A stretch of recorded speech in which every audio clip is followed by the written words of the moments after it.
Tonight's game is produced by the IH Sports Network. No part of the audio or video from tonight's game may be redistributed or retransmitted without the express written consent of the IH Sports Network and Liberty Press Incorporated. The IH Sports Network's first commitment is to the student athletes of our community, their families, and their coaches. Find us online at ihsports.net.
The Baby J's Pizza pregame show will begin in 4 minutes.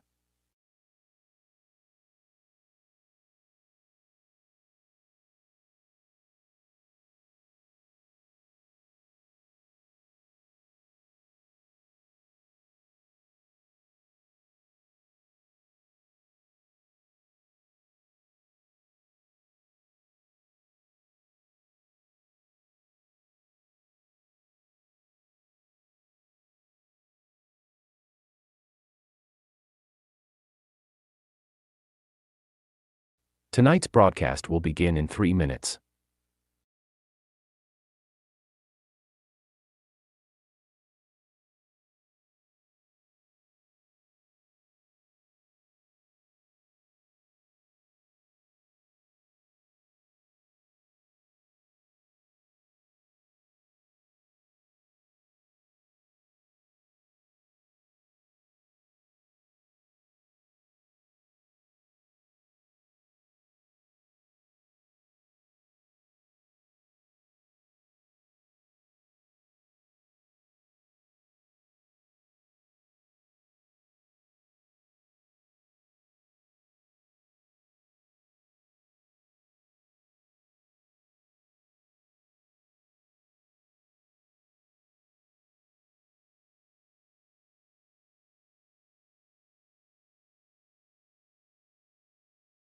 Stand by for the Baby J's Pizza pregame show in 2 minutes.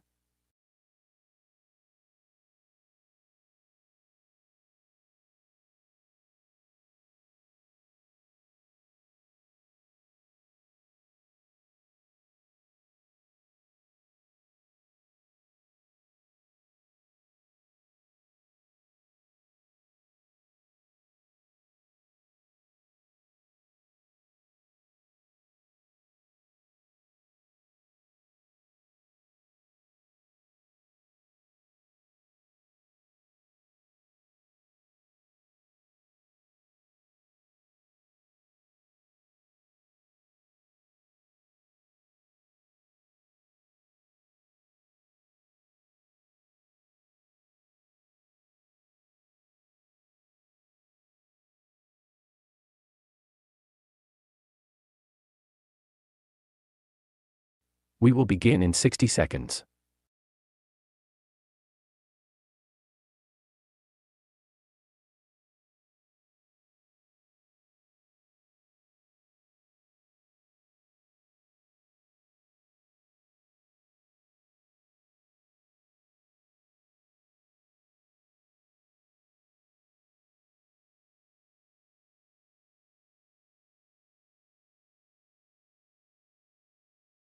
We will begin in 30 seconds.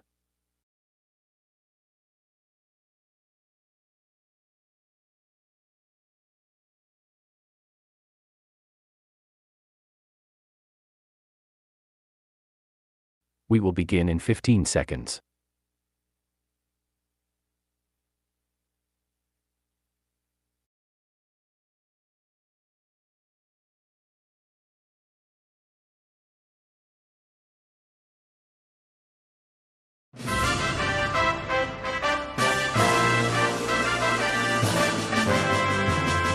school football is on the air. The Oneida Indians, the Scott Highlanders, with Tim Smith, Rick Keaton, and their entire broadcast teams. This is Tennessee's most complete high school football coverage. Sponsored by United Cumberland Bank, Scenic Foods, El Rey, Ray's Axe, South Fork Physical Therapy, Lumber King, Big South Fork Medical Center, The Stand Coalition, Mark's Family Pharmacy, TNT Car Wash, and by First National Bank. Produced by the IH Sports Network, Friday Night Football begins now.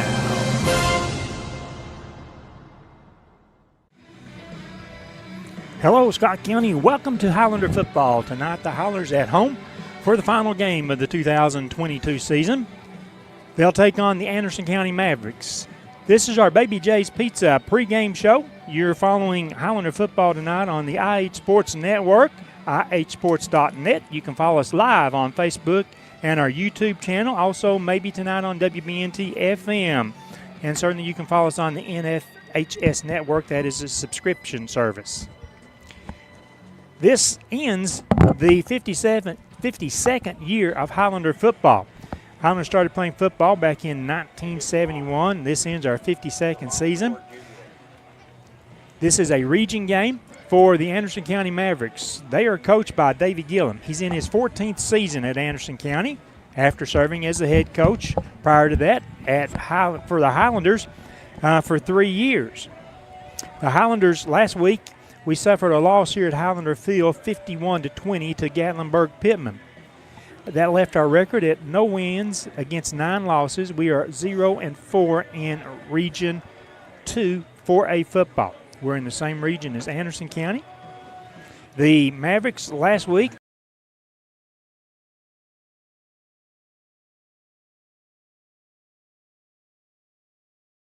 and Anderson County just had to stay in front of Bearden for the night, and they did so. With the win last week, the Anderson County Mavericks, 9 wins, no losses on the season. In the region, the Mavericks are 4 wins against no losses, and the number 1 seed coming out of Region 2.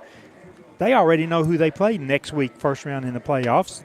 Seymour will come to Anderson County High School to take on the Mavericks. Interesting stuff as you start to look over the Anderson County schedule this year.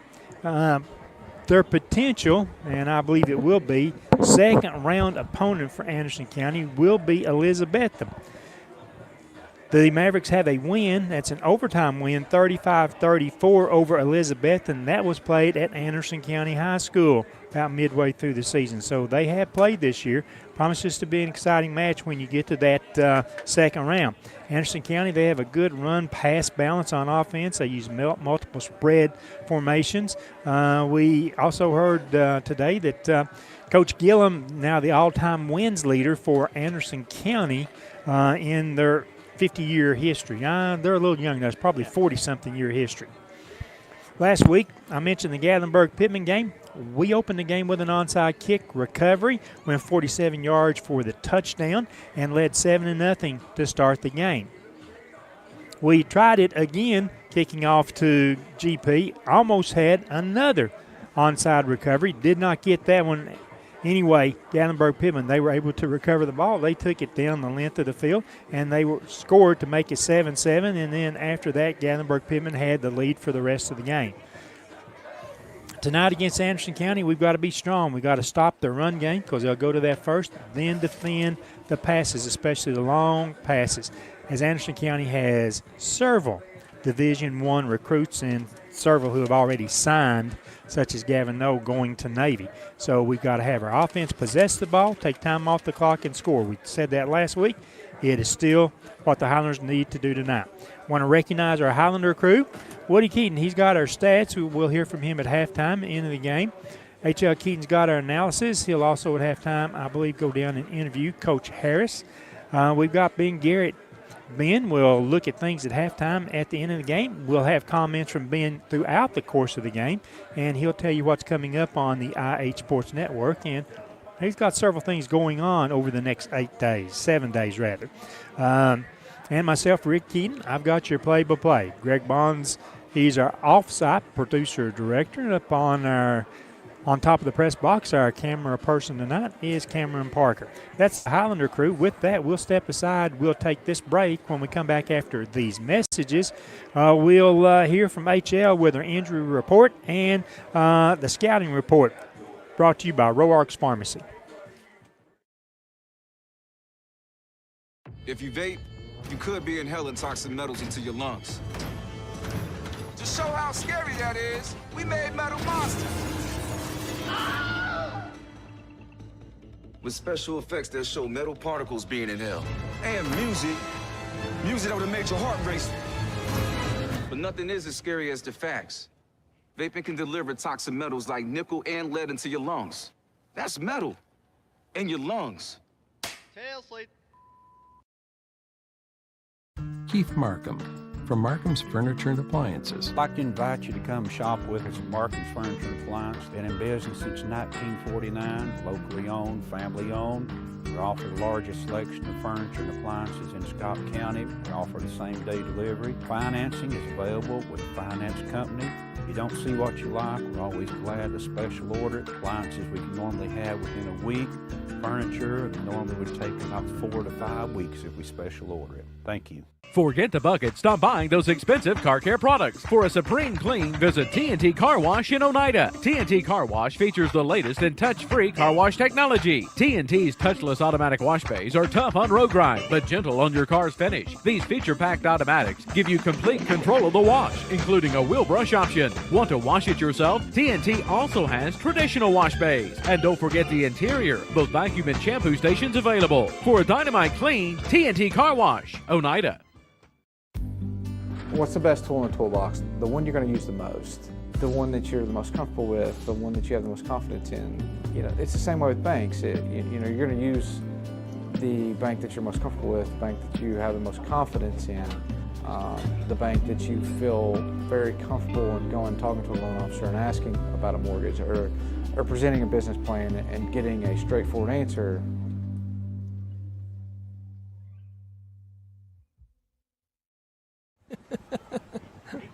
Welcome back to our Baby J's Pizza pregame show. Right now we turn to our Roark's Pharmacy scouting report. We've got injuries included in that. Roark's, shaped by the unique community we serve. That's Roark's Pharmacy. And H, to your side of the table, we'll start with injuries and then move into your scouting report. All right, for our injuries tonight, we've got Will Russ and Gus King. They're both out with concussions. We've had some problems with concussions this year. Zane Lau tried to go the first half of last week. He had so much pain. He actually broke a fifth Marta. Anyway. Marta-tussle. Yeah, well, whatever. It's bone in the foot. Bone in his foot. There we go.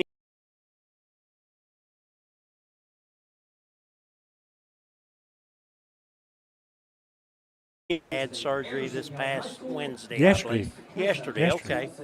But our Highlanders tonight will again be in a multi-pro offense. We'll see receiver-wise 2 on one side, 1 on the other, 2x2, 3x1.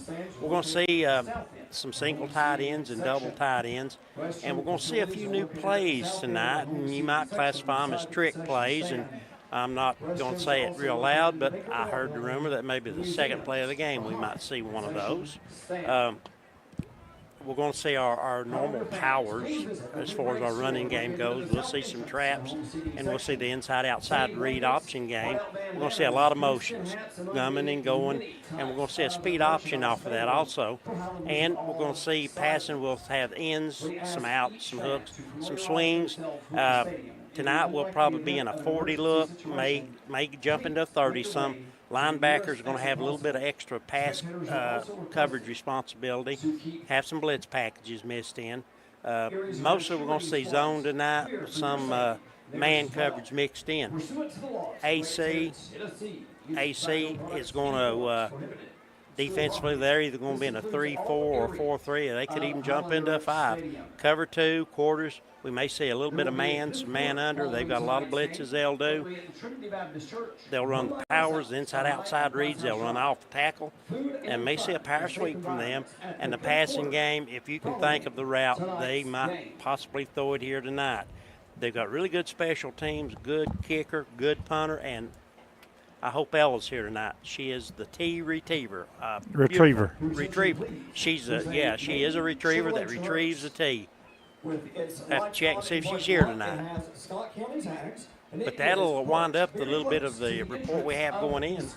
All right, H, thank you very much. This is senior night, recognizing the fall sports seniors. That'll be football players, that'll be cheerleaders, that'll be lady soccer players, recognizing the fall sports players. And for that, we'll turn it over to Coach Tim Hall, and he'll have our senior night.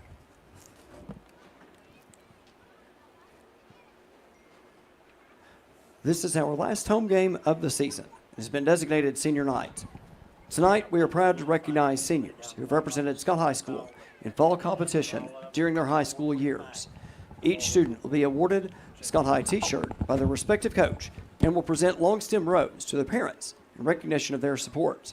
Presenters this evening are Athletic Director and Girls Soccer Coach Eric Henry, Head Football Coach Chris Harris, Band Director Dr. Ryan Hoffman, Debbie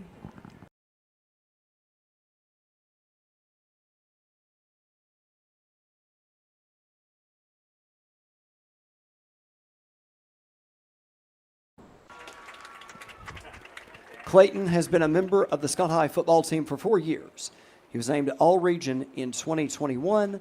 He's the son of Michael and Elizabeth Carroll of Robbins.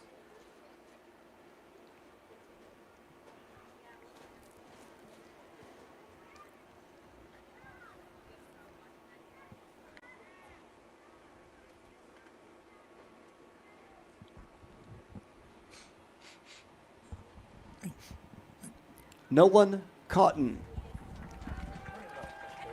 Nolan has been a member of the Scott High football team for 4 years. He was named second team All-Region last season. He is the son of Stephanie Irwin and Jared Cotton of Oneida.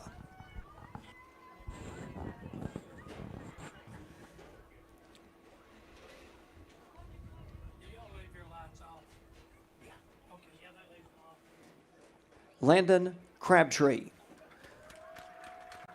Landon has been a member of the Scott High football team for 4 years. He is the son of Dwayne and Cassie Crabtree of Winfield.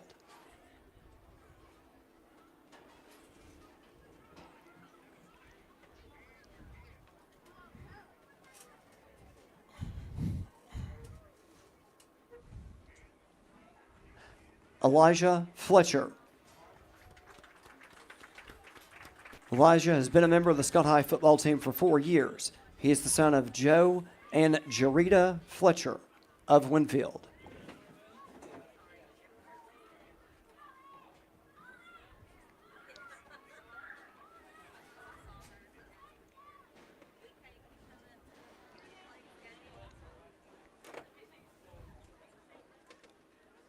Colton Newport. Colton has been a member of the Scott High football team for 4 years. He is the son of Brandon and Stacy Newport of Helenwood.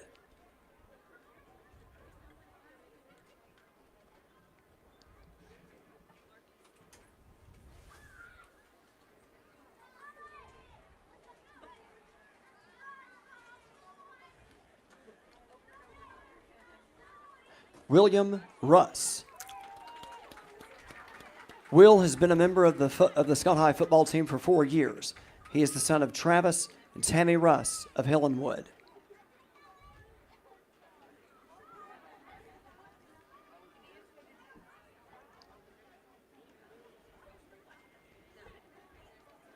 Adrian Stanley. Adrian has been a member of the Scott High football team for 4 years. He is the son of Chris and Crystal Stanley of Oneida.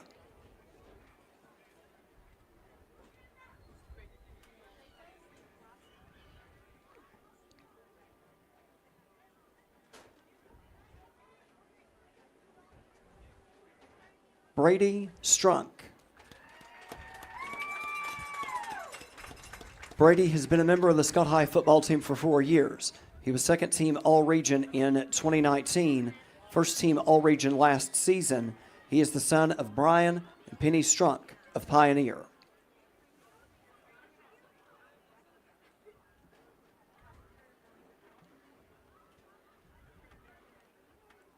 Gavin Terry.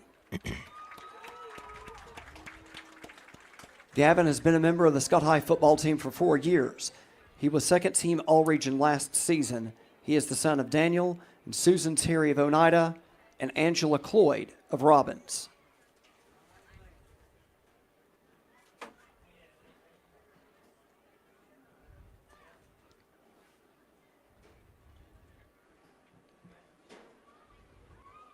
Jasmine Argabright. Jasmine has been a member of the Marching Highlanders for 4 years. She's the daughter of Jason and Christine Argabright of Huntsville.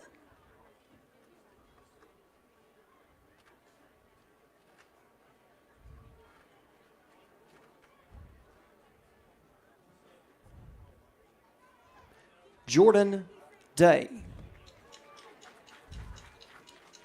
Jordan has been a member of the Marching Highlanders for 3 years.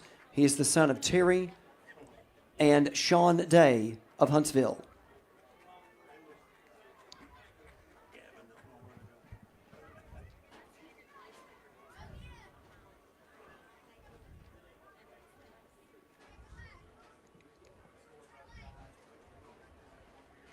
Seth Posey.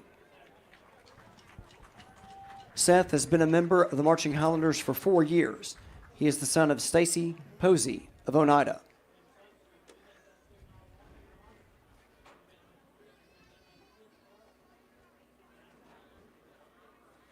Shanley Lau.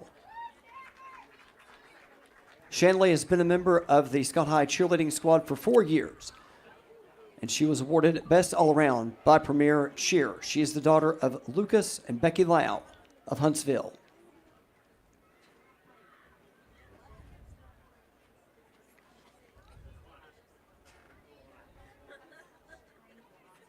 Briley Owens. Briley has been a member of the Scott High cheerleading squad for 4 years. She was awarded All-American through Premier Cheer. She is the daughter of Vince and Carter Owens of Hillenwood.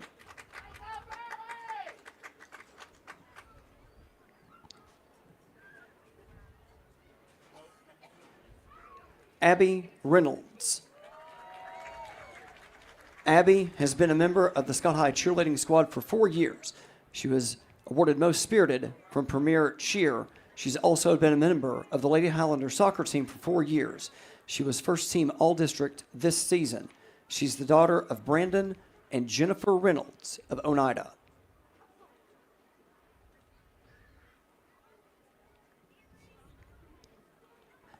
Caitlin Butts.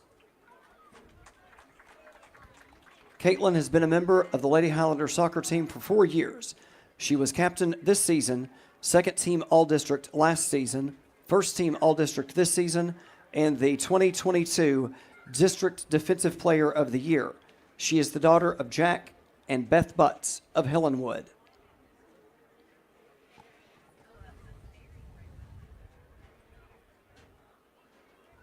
Hannah Daggs.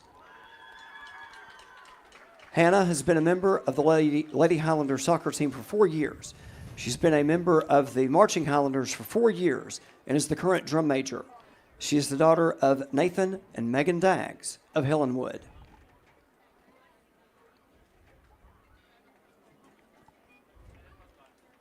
Olivia Rector. Olivia has been a member of the Lady Highlander soccer team for 4 years. She was captain this season, second team All-District in 2020, first team All-District and All-Region last season, and first team All-District this season. She's been a member of the Scott High cheerleading squad for 4 years. She's 4-year All-American through NCA. She is the daughter of Scott and Melissa Rector of Oneida.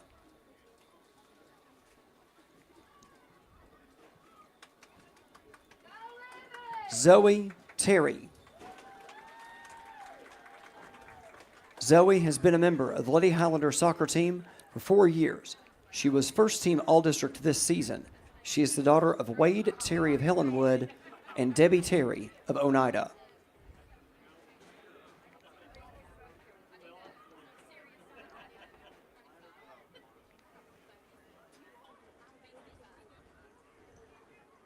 Chloe Tucker and Katie Tucker.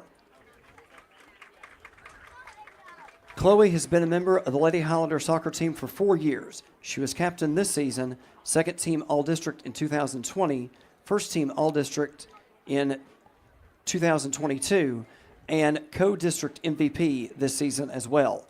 She's been a member of the Scott High cheerleading squad for 4 years. She was a 4-year All-American through NCA. Katie has been a member of the Lady Highlander soccer team for 4 years. She was captain this season and first team All-District this season as well. Chloe and Katie are the daughters of Michael Tucker of Oneida and Mandy Tucker of Oneida.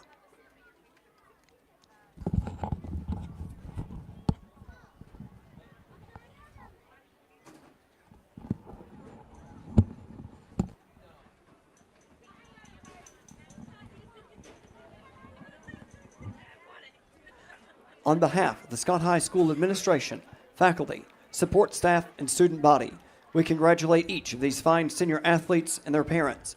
We thank you for your outstanding leadership, your participation, and your support of the Scott High School athletic program.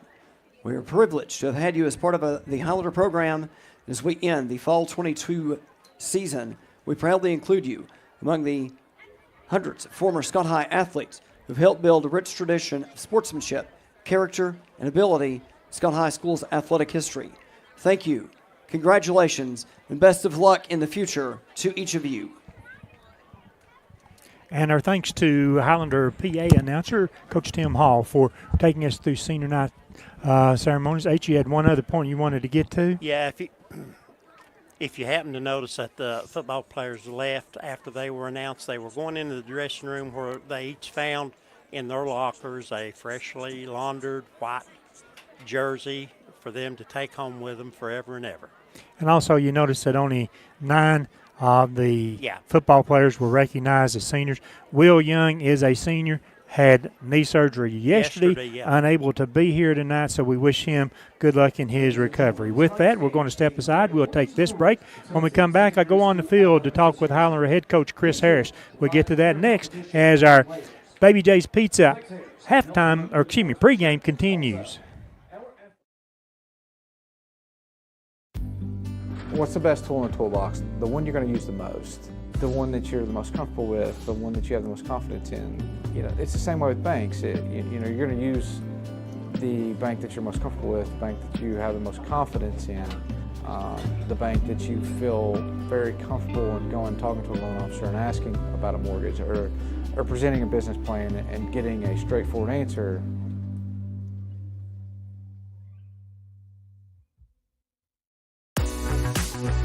My name is Wayne King. I'm owner-operator of Baby J's Pizza. We've been in business since 2017, and we think we have the best pizza in town. We have our regular hand-tossed pizzas. We have thin crust. We have thin crust cauliflower. We also offer vegan. We also offer dairy-free, gluten-free. We have low-carb, no-carb. We have a wide variety because we want to serve the best customer base possible and give everybody the opportunity to experience a good pizza. Bill Armstrong with the Big South Fork Air Park. 15 years now we've been in Scott County, and a customer of First National Bank 15 years. It's important to us to use a community bank. First National Bank has always been our bank. They're large enough to service any needs you have, but there's a sense of community here. It's nice doing business with people that you know, and they know your name. So that's why we use First National Bank.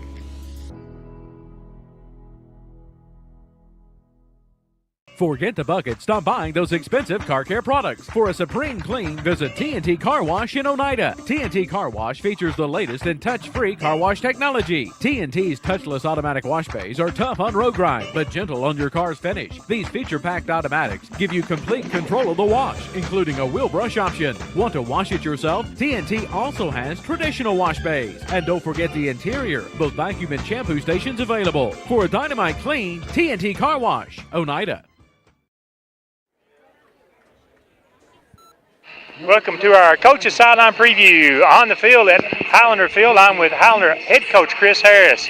Coach Harris, seems like it's been a quick 10 weeks. Maybe to you it seems like it's been 110 weeks, but to us it's a quick 10 weeks. It's been a very fast 10 weeks to me too.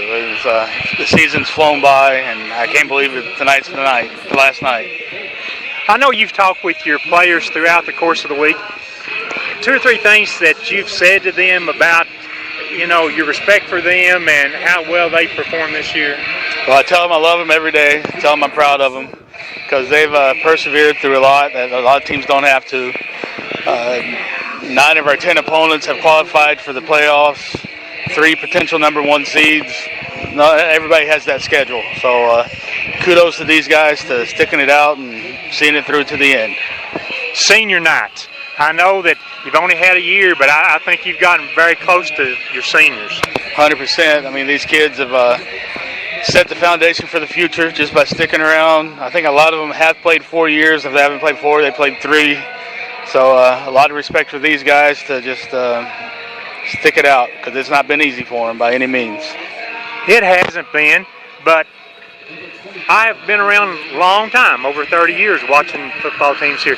But I think this is a group that excels in maybe politeness, excels in touting your program, and they want it to be successful. 100% agree with that. They're good representatives of what we want this program to end up being. We're good in the classroom, we're good in the school, good in the community. We just need to be good on the field now, and I think we're pretty daggone close. Now becomes the time that you start recruiting ahead for next year, trying to get the 8th graders in the middle schools in for next year. What do you think about the group coming forward? I'm excited about them. There's some good-sized kids, kids with good speed, a lot of talent in the 8th grade class. Just want them to see them wearing red, not that other color that I don't like. Right. Tonight, your Highlanders against Anderson County.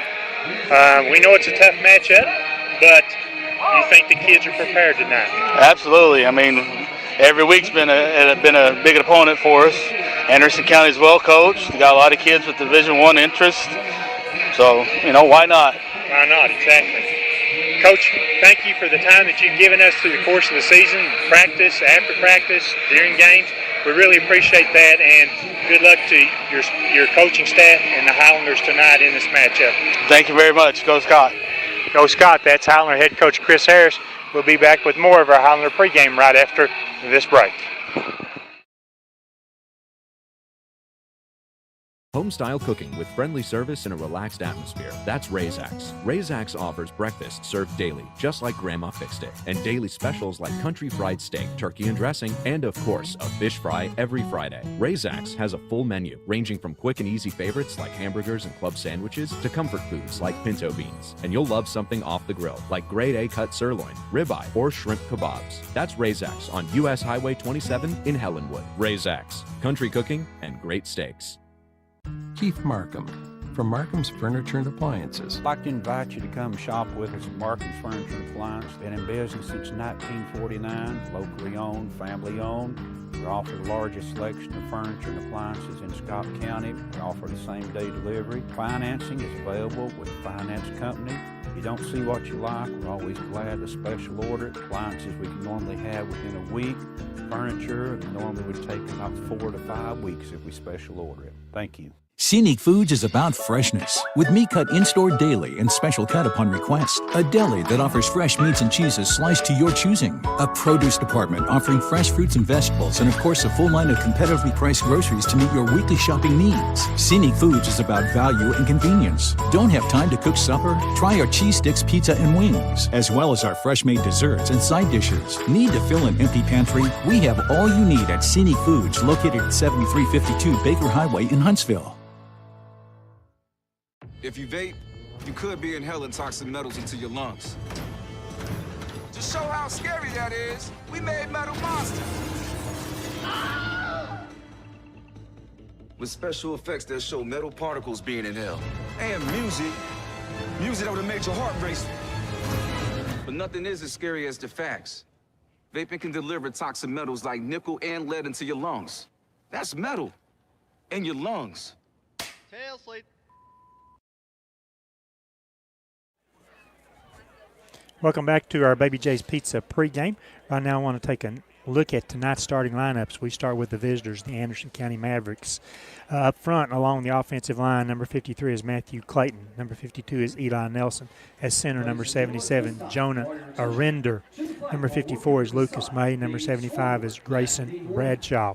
The receivers we expect to see in the game tonight is number 14, Bryson Vowell, number 3, Zeke West, number 34, Eli Davis, number 1, Tate Russell, and number 7, Eli Braden. At quarterback, we've got Walker Martinez, and we've got number 15, Cody Miller will be his backup. The running backs, number 18, Nick Moog, and number 25, Gavin No.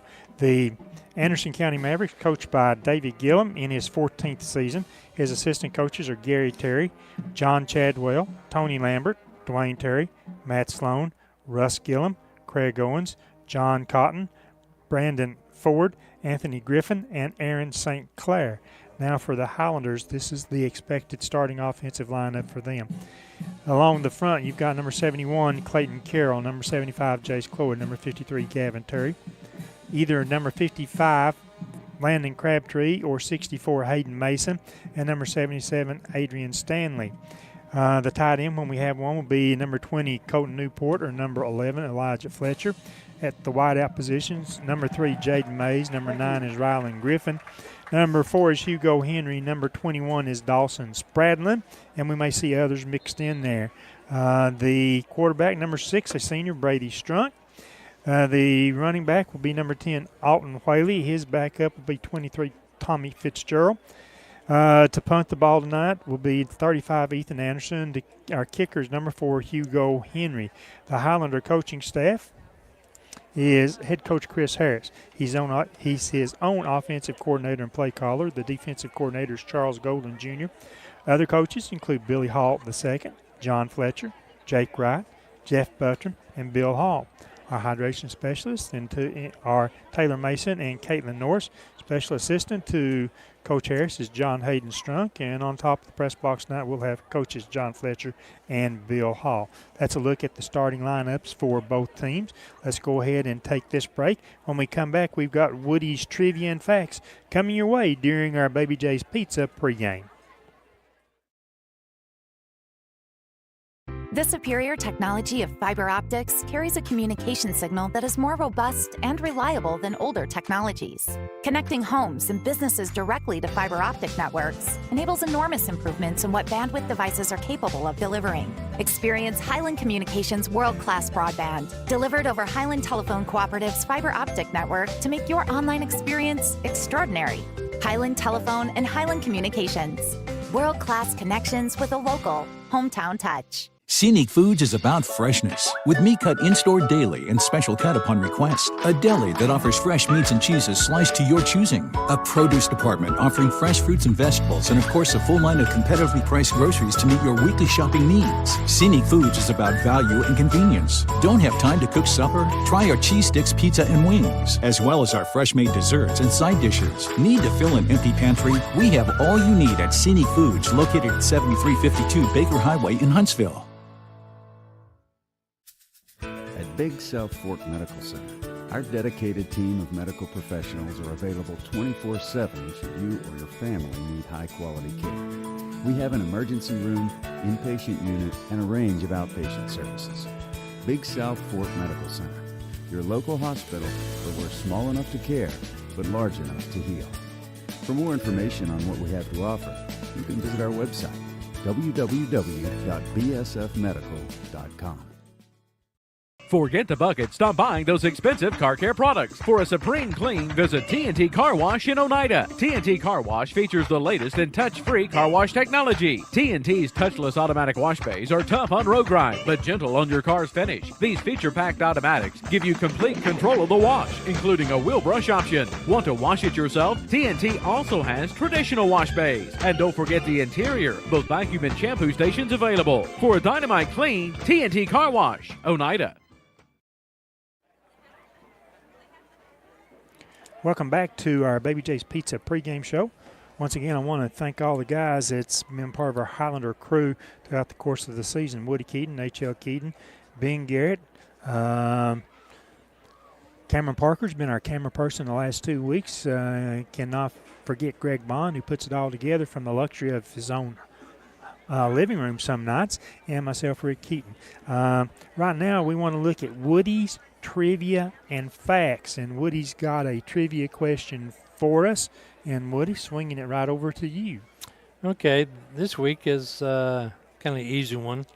It's not been that long ago. I want to know the season passing yardage. It's a combine of two different people, and I'd like to know who the two persons was. All right, the two people who set the single season passing record.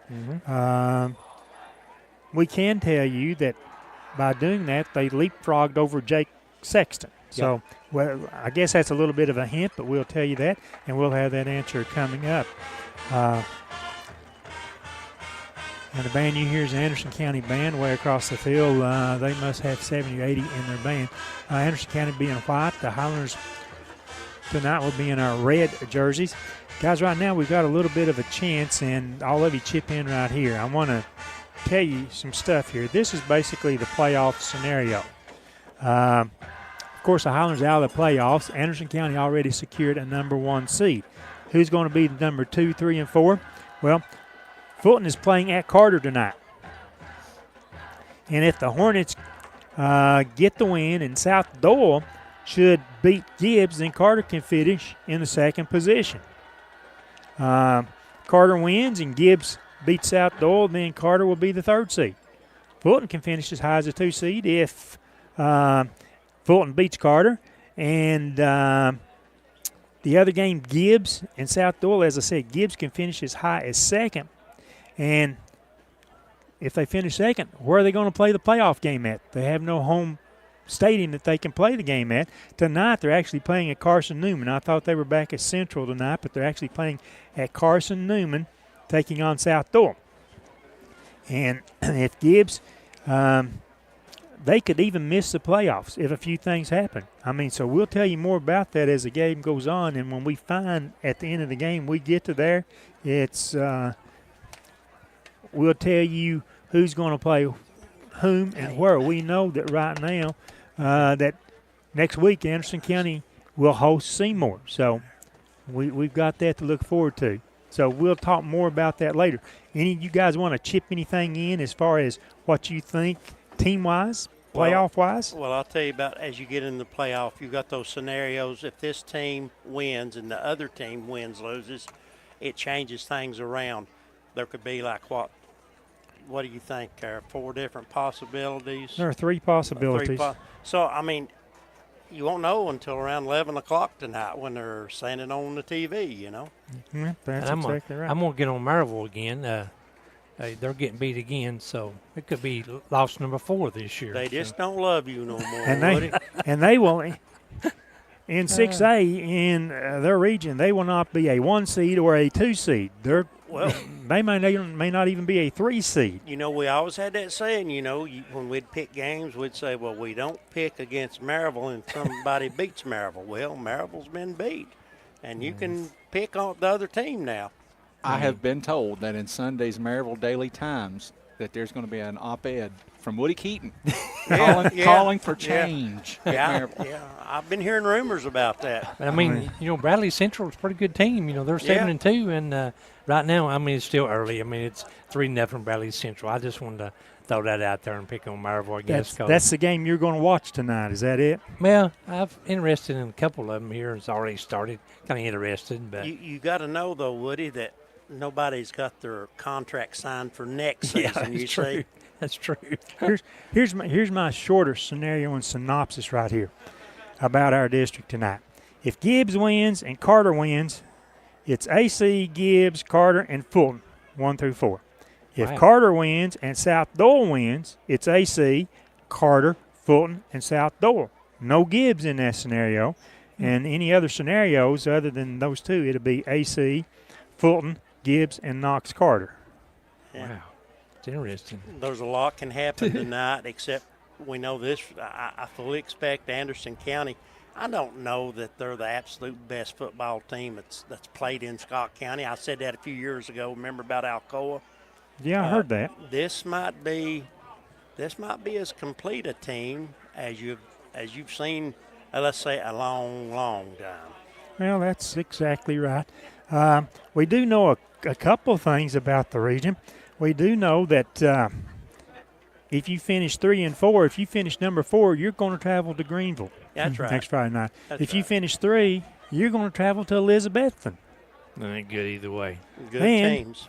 And we do know if things play out as they should, based on paper, is that in the second round of the playoffs, Anderson County will host Elizabethton, a game they won by 1 point back in September in overtime. So, well, you know, when you take out the Knoxville area teams, Elizabethton and Greenville, I mean that's high school football in Tennessee. captains going out for the Highlanders: Gavin Terry, Landon Crabtree, number 11 Elijah Fletcher, and the last one out for the Highlanders, Will Russ, number 12. And Will, even though he's dressed, will not play tonight. Is that right? Yeah, he just wanted to dress. Okay. Now let's tell you some stats about Anderson County. I know we talk about them a lot. Their quarterback, Walker Martinez, he has completed 156 of 218 passing attempts for 72%, 2,392 yards and 32 touchdowns. Rushing, they're led by Nick Moog with 145 carries, 1,006 yards, and their number 2 back, who was actually expected to be their number 1 back but suffered a hamstring injury in game 1 against Powell, that is Gavin No back, and he's healthy now. He had 41 carries, 282 yards. Receiving-wise, there are 3 receivers that really stand out. Miller, the senior, has 37 receptions, 491 receiving yards, and 10 touchdowns. Eli Braden, who's a junior, 22 catches, 513 yards, 7 touchdowns. And, oh, yeah, there's that other guy, Bryson Val, who is a senior, 50 catches, 737 yards, and 11 touchdowns. So the offense, electric for Anderson County. And while I was reading that, did I hear you correctly? They will receive the opening kickoff? They will indeed. They won the toss, and I started to say maybe they deferred and we elected to kick, but that ain't it. They want the ball. They want to start the scoring early. And it's up to our Highlanders to keep that from happening.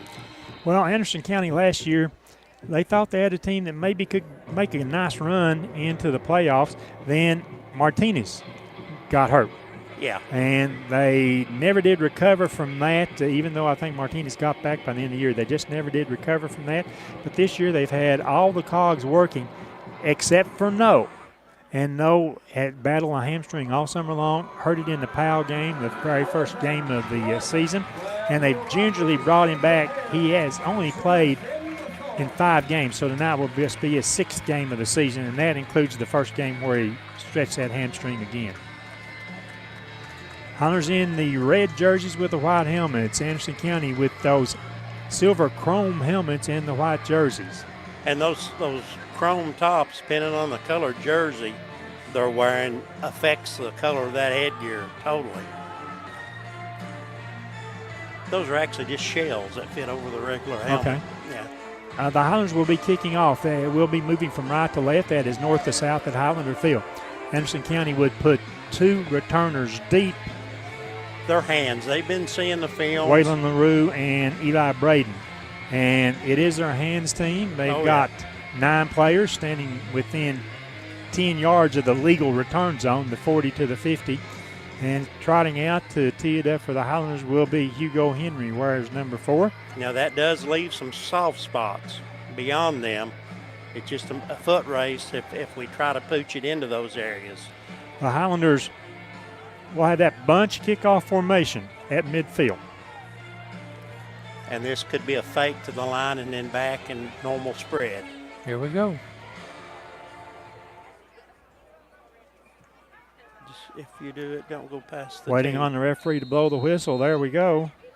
What will the Highlanders do to open this game? They rush up to the line of scrimmage. They back out and will do a normal, what we consider a normal kickoff, but it doesn't include the fact we can still pooch it, we can still onside it. Like I said, after that whistle, though, you can't go past the tee. Oh. Fill it at the 11-yard line, trying to find some running room. That's Braden. Braden reverses, goes back across the field over to the AC sideline. Stepped out of a tackle. Fitzgerald gives chase and able to tackle him, and a long flag is thrown by the back judge. I noticed they had one player actually took 3 of our Highlanders down back here. What is the flag? Should be a hold. Preliminary push to the back. Yep, against the return team, Anderson County.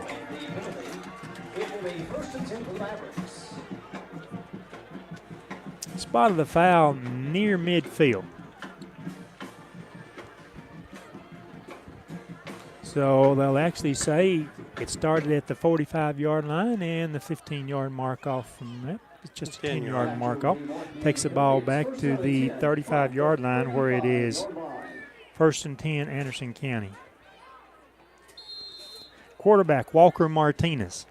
Where's the number 9? Playing a 4-2 defense for our Highlanders. Getting the start in the backfield, number 25, that is Gavin No. I believe he is a Navy commitment and already signed with them. Martinez wants to throw the ball deep Zeke over the middle. Finds it to Zeke West inside the 30, inside the 25. West at the 10, and that'll be a touchdown right off the bat, covering 65 yards for the Anderson County Mavericks. I had a feeling that Zeke would show up early in this game, and we'll call him Zeke. He's originally a Helenwood boy, and he's a good receiver. 11:39 to go in the first quarter. Spotting the tee and their kicker. I've got that written down, but anyway. I think it's number 13. Yeah. And he's very good. Waiting on the placement. This kick is up, sails through the uprights, and after actually in actual time, 21 seconds, the Anderson County Mavericks lead our Scott Highlanders 7-0. We step aside. We take this break. We'll be back with the ensuing Anderson County kickoff. Forget the bucket. Stop buying those expensive car care products. For a supreme clean, visit T&T Car Wash in Oneida. T&T Car Wash features the latest in touch-free car wash technology. T&T's touchless automatic wash bays are tough on road grime, but gentle on your car's finish. These feature-packed automatics give you complete control of the wash, including a wheel brush option. Want to wash it yourself? T&T also has traditional wash bays. And don't forget the interior, both vacuum and shampoo stations available. For a dynamite clean, T&T Car Wash, Oneida. Welcome back to Highlander Field, senior night here at Highlander Field. The only thing that's changed from last week is instead of the big red S at the middle of the field, it's been painted black, outlined in red, and Anderson County waiting to kick the ball off to the Highlanders. This will be Tyler Radcliffe, number 21, to kick the ball. The Highlanders have 2 players standing back at the 5-yard line. That's Bolin and Griffin.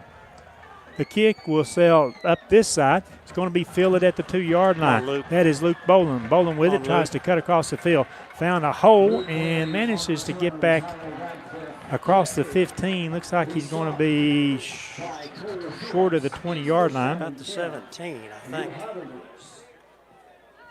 Could be the 16. 17. I'd say 18. That's a good sound. But we need 10 yards to pick up the first down, so that's the most important thing. As the Highlanders come to the line of scrimmage, Brady Strunk, the quarterback, he's in the shotgun. He has Whaley lined up behind him in the pistol backs. The keeper, that'll be Brady. Tries to come outside. Steps in across the 20 to about the 21 or 22-yard line. He will pick up 4 on the carry, 2nd down, 6. Now let's see. Let's see if the script is still on. I saw those players come out. We are just underway. 11 minutes remaining in the first quarter of play. Anderson County on a 65-yard bomb leads our Highlanders 7-0. We go trips to the right side now in motion. We'll send 2 players. Making a trips left. This is Strunk. A little lateral back to the wide receiver. That'll be Rylan Griffin, and he's taken down at the 15, maybe the 16-yard line. Loss on our 2nd down play. That will bring up 3rd and long. We do not have enough time for our receiver to try to get 30 yards, 40 yards downfield against the pressure employed by Anderson The ball County. was supposed to come back this way, brother. Okay. If the way it was in practice. No, yesterday they were practicing that, going that way and throwing that sideline. They've got 3 out of that. Okay. 10 minutes, 15 seconds left in the first quarter. Third down play for the Highlanders, 3rd and 11.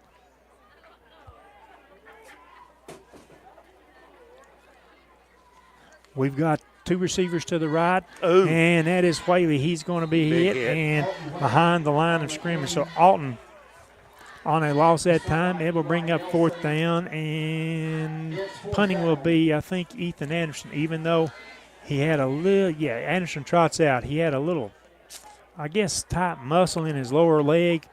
Earlier I talked to him down in the dressing room, so he'll be on to punt for the Highlanders. And Anderson County will put 1 returner deep. He stands inside the 50-yard line on the Highlander end of the field. Now we rush our 11th player out on the field.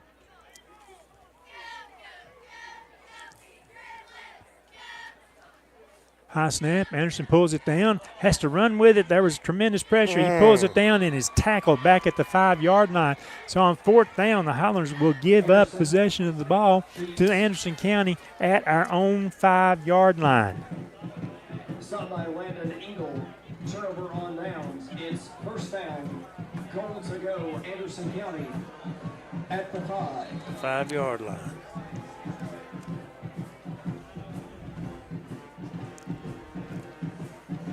First and 10 for the Mavericks. Martinez now has number 18, Nick Moog, lining up as a pistol back behind him. Turns the handoff to Moog. Off the left side, powers his way to the end zone. He's in for the score. Moog on a 5-yard touchdown score. For the Anderson County touchdown. 8:57 to go in the first quarter. Once again, Anderson County gets into the end zone following a punt attempt the Highlanders couldn't get off. We sent that to our athletic director today. That Frank West. Yeah. Our prayers are with him and his family. And the kick up, and that's going to be good. Anderson County jumping out to a 14-0 lead over our Highlanders. 8:57 to go in the first quarter. We'll be back right after these messages.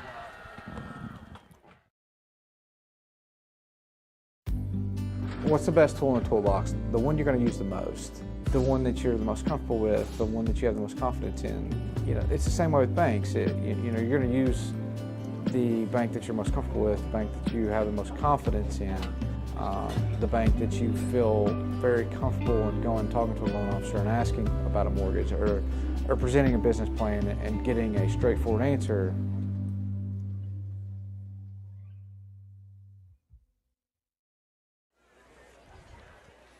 Anderson County, they've had 2 offensive plays. They've had 2 offensive touchdowns, 2 extra points, with about 2 minutes and 3 seconds gone in the game. Yeah, 3 minutes and 3 seconds. I'll get it right. Now to kick the ball off will be Radcliffe. The Highlanders again have 2 returners deep. Rylan Griffin, Luke Boland. Boland returned the last kick. This one will come to this side too. Luke backpedal, should have let it go in the end zone maybe. Has the ball, tries to run to the far side. He's going to be caught and just short of the 20-yard line, where the Highlanders will have their second offensive possession. I think he had a little bit maybe up the field, but we had that advantage of sitting up here and seeing how things are developing. It's 1st down and 10 for your Highlanders. This time we start at the 17-yard line. Actually, check it, 16-yard line. 1st and 10 Highlanders. Strunk in the backfield. It's an empty set. He has 2 receivers left and right, and H-back on the left side. Now in motion through the backfield. The Strunk will keep it himself. Fake the handoff, had that run-keep option. Kept it himself, and that'll be a loss of 1. 2nd down and 11 Highlanders. It's 2nd down.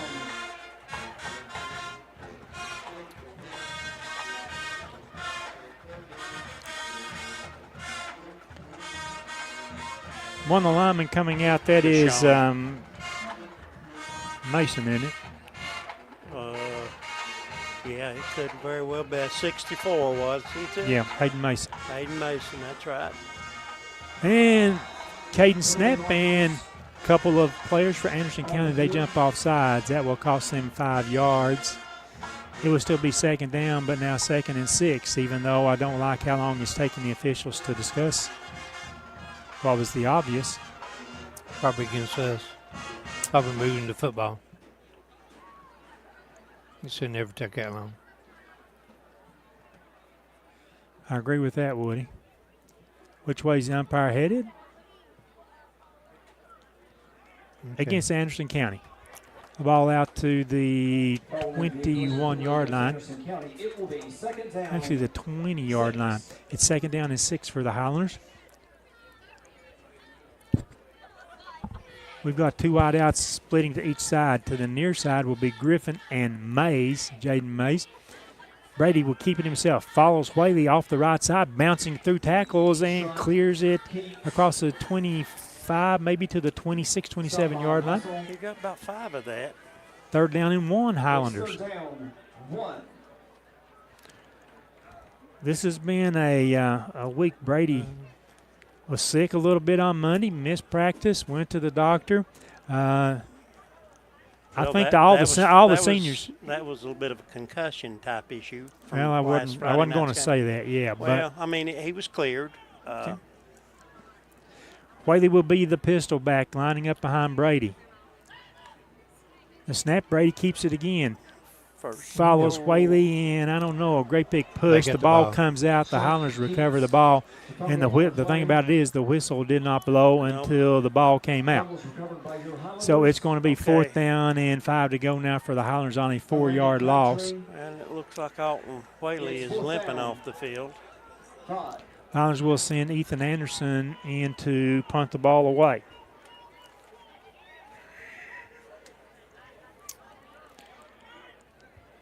AC with the returner. This time he stands back at the Maverick 45-yard line. The Highlanders shift their offensive lineman just a little bit. High snap. Pulls it down. Want to throw the ball. Lobbed up the field. It's caught. Yeah. Nice one-handed catch there by Landon Griffin. And it's a 1st down Highlanders on the fake punt. And a First National Bank 1st down to boot. And the first time he kept and he ran, he pulled it down because of the pressure. That was a fake all the way. Mm-hmm. Close to 30 yards, Woody. Highlanders have the ball at the 46-yard line. 25. We'll send 2 receivers to the right, Dawson Spradlin, Hugo Henry, 2 to the left, Griffin and Mays. Empty backfield. We fake the handoff, nobody there. We may only have had 10 players on the field. And Brady looks around and says, hey, I've got no running back, and one trot's on the field now. So we did run the play with 10 players. Positive yardage. And pick up 2 yards. 2nd down 8. I wish that I had the binoculars up here and see Brady's eyes when he turned and there wasn't a running back there. The back there now is Luke Bowling, number 17. He's in the pistol formation. Now Highlander lineman moves. Yep. Okay, I thought maybe they'd only see the big white shirt. Yeah, they jump first, and then Deshaun Fair rose out of his stance.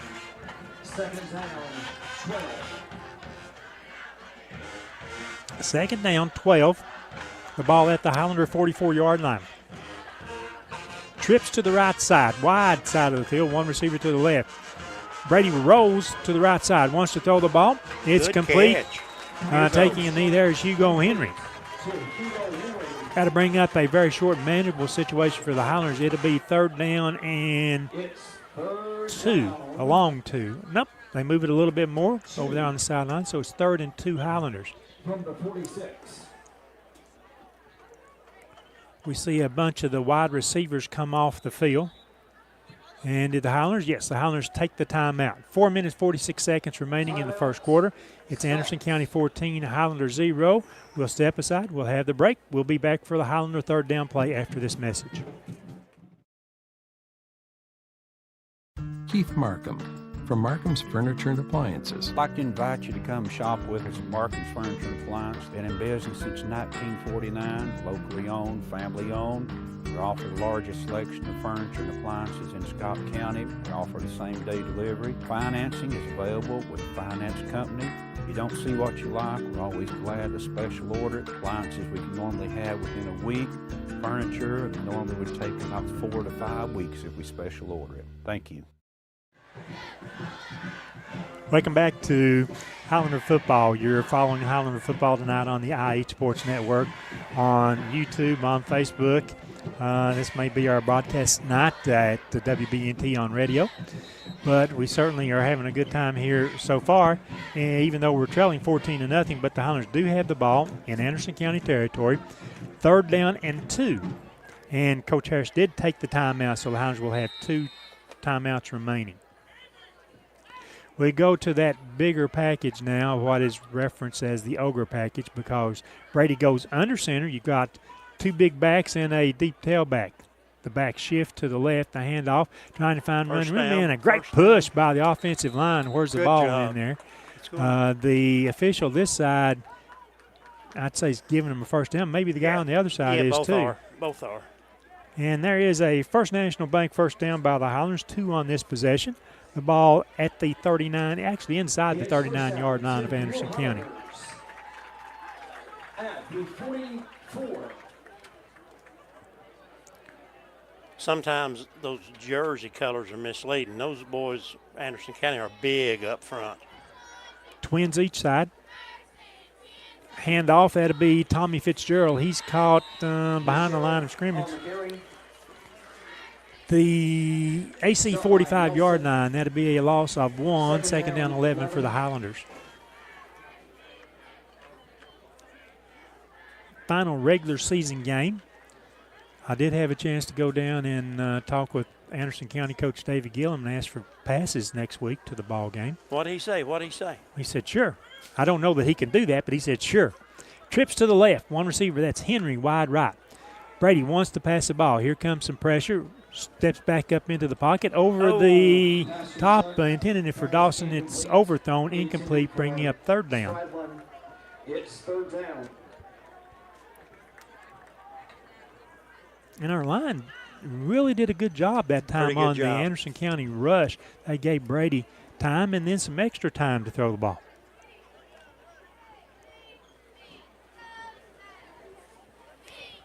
Trips over on the right side. Griffin is the inside slot receiver. I expect to see him maybe go in motion, but he's not. And Brady dropped the ball that went into the hands, however, of Luke Boland. Not a handoff. It just bounced off of Brady's hands, and Luke gets back to the line of scrimmage to bring up 4th down. Heard somebody up here in the press box say, go for it, coach. And looks like he's going to on 4th. It's 4th down. Nope. Check that. Going to send the punt unit on. Ethan Anderson again punting from the Anderson County 45-yard line. Anderson County, they drop Dalen Cole, number 10. He's their punt and kick returner. Anderson, high snap, pulls it down, gets it away. Nice, beautiful punt. Turns over, drives him back to the goal line. The Highlanders give chase, trying to get back and gets away from him. And then the Highlanders able to finally make the tackle at about the 11-yard line. Good coverage, nice punt. Cole. Ethan gets him up there. Cole did good to get something out of nothing that time.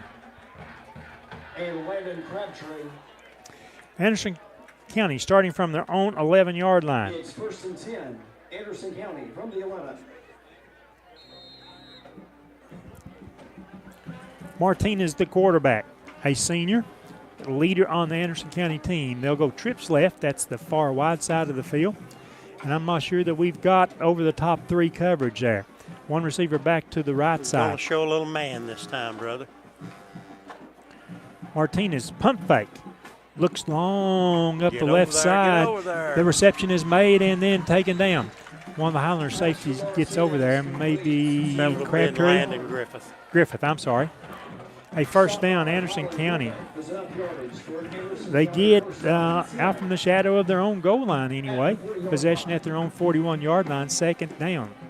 This is the first possession I've been able to say. Anderson County second down. Well, it's not second down. No, it's it's first down. First time But that they've ran two plays in a possession. Yes. Now I've got it. I Thank knew you. where you were going with that. There you go. Martinez, Quick quick screen. screen. Comes out to the left side. Has a block out in front. Past the secondary. Up the sideline and caught and finally shoved out of bounds. Looks like at the Highlander 30. No, it'd be the 28-yard line. Another first down for Anderson County. Well, now here's their third play on this drive. At the 24. And Anderson County, their receivers did a really good job of just Good blocking. blocking out in front. That's Yeah. one thing about anything we've ever saw in Davies systems. That wide receiver screen, those guys do a good job blocking for each other. Moog, the running back number 18, to the left of Martinez. Watch out for Doing a little Zeke West pass good and hand. tipped at the last minute there by Jaden Mays. Yeah. He got a fingertip on it, and West could not hold on to the ball as it partially deflected. That's second down for Anderson County. They stay with trips to the left side, one receiver west to the right side. They give it to Moog. Moog bounces outside left, had a great seal block, cuts back inside, and the Highlanders, one of the cornerbacks, Landon Griffin, had to come off and make the tackle. Another first down for AC. They do such a great job. They pretty much just build a wall at an angle. Good room for the running back to follow. They look to the sideline to get the play from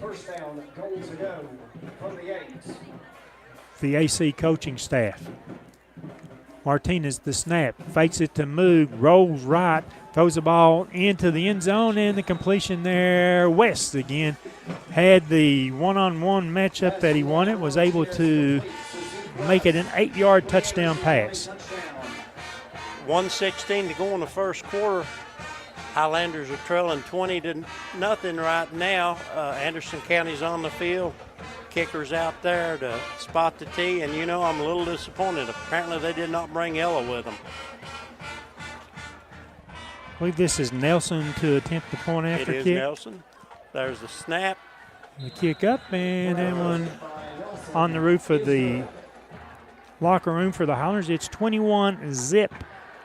Anderson County leading our Highlanders. We'll step aside. We'll take this break. We'll be back for the ensuing kick by Anderson County. The superior technology of fiber optics carries a communication signal that is more robust and reliable than older technologies. Connecting homes and businesses directly to fiber optic networks enables enormous improvements in what bandwidth devices are capable of delivering. Experience Highland Communications' world-class broadband, delivered over Highland Telephone Cooperative's fiber optic network to make your online experience extraordinary. Highland Telephone and Highland Communications. World-class connections with a local, hometown touch. 1 minute, 16 seconds remaining in the first quarter. Anderson County with an 8-yard touchdown pass and the extra point kick. That gives them now the 21-0 lead over our Highlanders on the last game of the regular season. This is Tyler Radcliffe to kick the ball off once again for Anderson County. He's kicked 2 previous times deep, and now they'll switch sides with our returners. That one will be a line drive kick, which will bounce. Whistles fly. Offsides against Anderson County. That'll back them up 5 yards. That might help us with a little bit of a better starting field position. Kicking off from the 35-yard line now will be Radcliffe. And I just said that the 2 previous kicks had gone down the hash marks to Luke Boland. Now the Highlander coaching staff, they have switched Boland and Griffin. Griffin is the returner on the near hash, closest to us.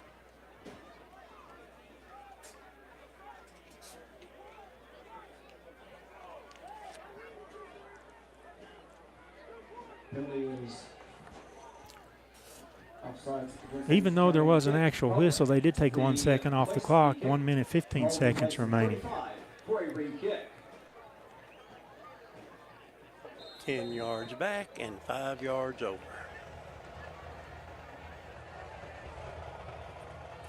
Which is what Radcliffe does to get ready for his kickoff.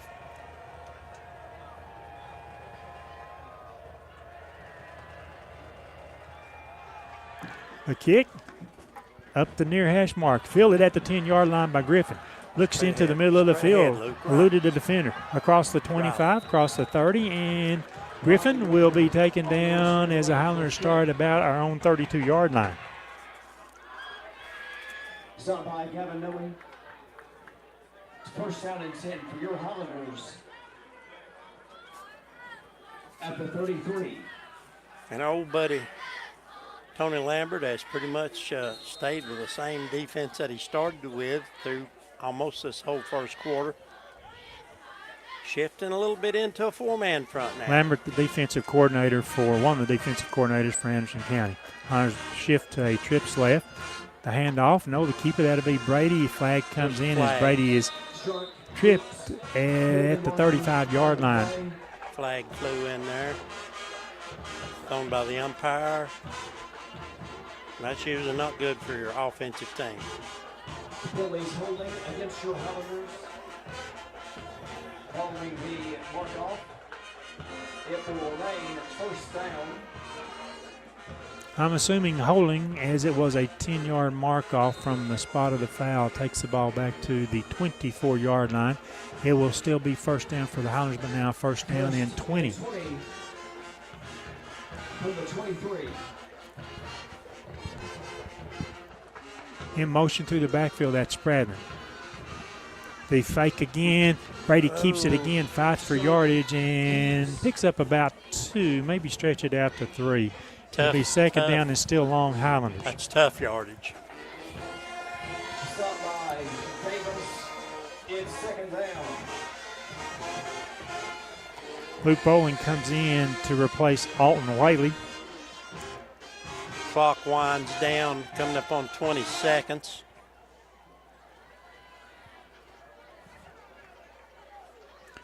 Twins each side for the Highlanders. In motion through the backfield, the handoff, toss pitch. It goes to Luke Bowling. Bowling fights forward with 2 players, gets back to about the line of scrimmage.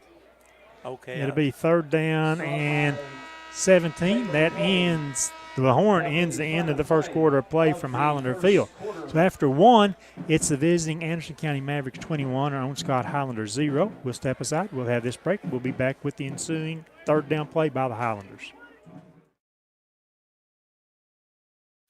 At Big South Fork Medical Center, our dedicated team of medical professionals are available 24/7 should you or your family need high-quality care. We have an emergency room, inpatient unit, and a range of outpatient services. Big South Fork Medical Center, your local hospital where we're small enough to care, but large enough to heal. For more information on what we have to offer, you can visit our website, www.bsfmedical.com.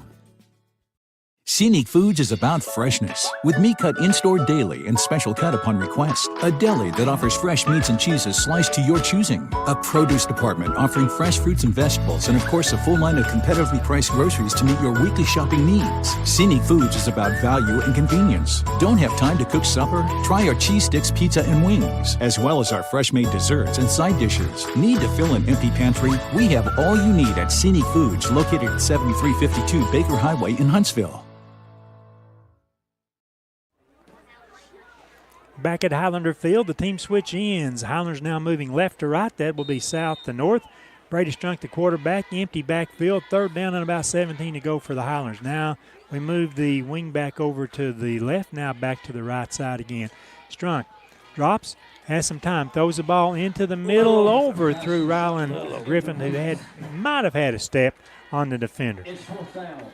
In coverage that time for AC was Trent Strickland. Another punt situation comes up for the Highlanders at 11:54. This quarter's just got started.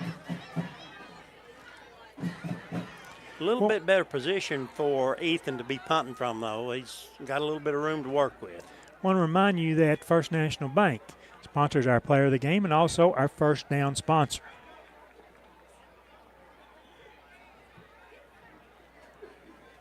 Anderson with the snap. Punts this one away. This an end over end, kicked away from the returner. Stops, bounce, backs up. And finally the Highlanders will touch the ball. It's dead over here, guys. Anderson County, the returner picked it up and tried to get some yardage, but once the Highlanders hit the ball, now the official explaining that he's going to let him by with it. He's going to let him by with it. That's right. Yep. It's not that you grab it and sit on it and down it, it's where you touch it at. It'll be Anderson County ball just shy of the 50-yard line. Oh, gosh.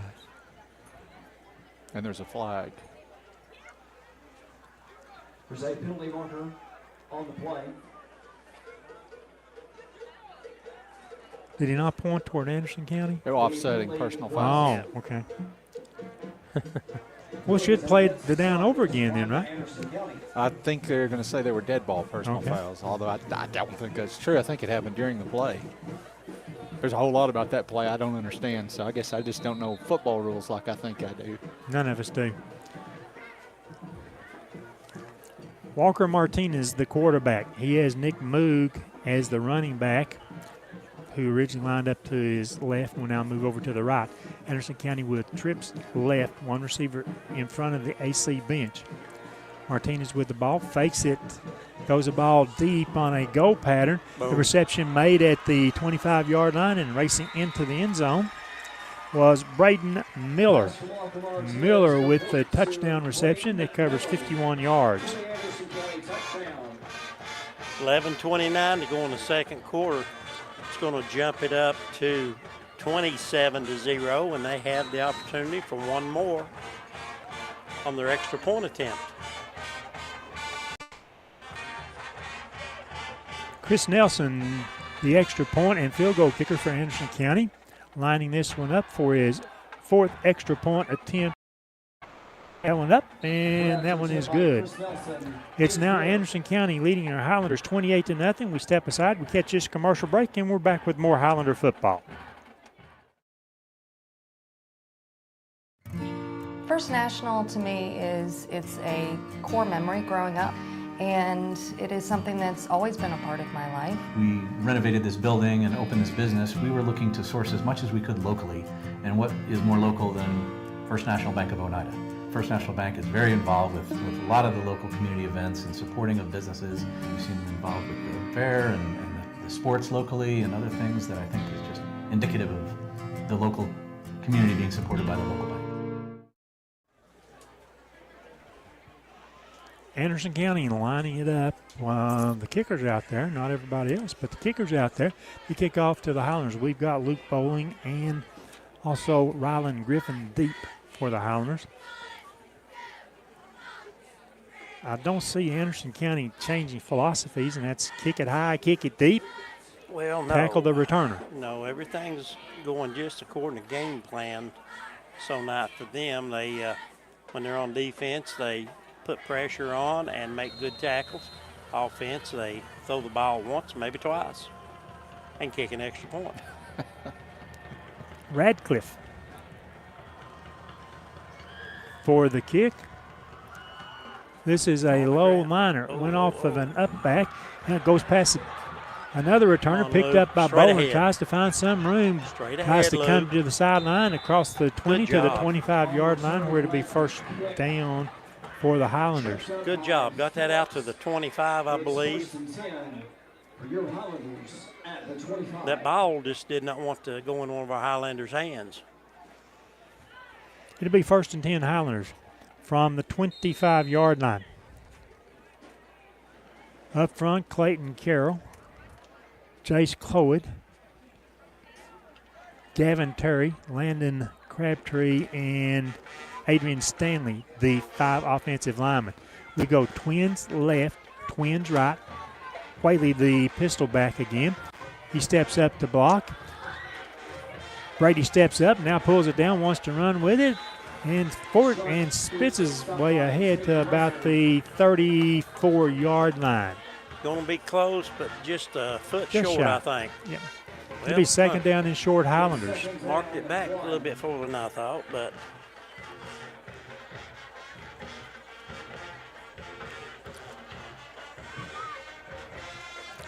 With, again, two receivers split each side, Whaley lines up as that running back in the pistol formation. The handoff, Whaley, and he is met just right after the handoff. That'll be a loss of about 3. It'll be third down and long 3, short 4, however you want to look at it. Clock is running, 10 minutes, 26 seconds left in the first half of play. This is at least what Coach Gillum said. I didn't check it up. His first return back to Highlander field as a coach since he was the head coach here, and the Highlanders take the timeout. No. We're going into a swinging gate formation. Okay, well, it's a they did timeout take it. taken by the Highlanders. 10:14 to go, 28-0 Anderson County. Back after this break. Bill Armstrong with the Big South Fork Air Park. 15 years now we've been in Scott County, and a customer of First National Bank 15 years. It's important to us to use a community bank. First National Bank has always been our bank. They're large enough to service any needs you have, but there's a sense of community here. It's nice doing business with people that you know, and they know your name. So that's why we use First National Bank.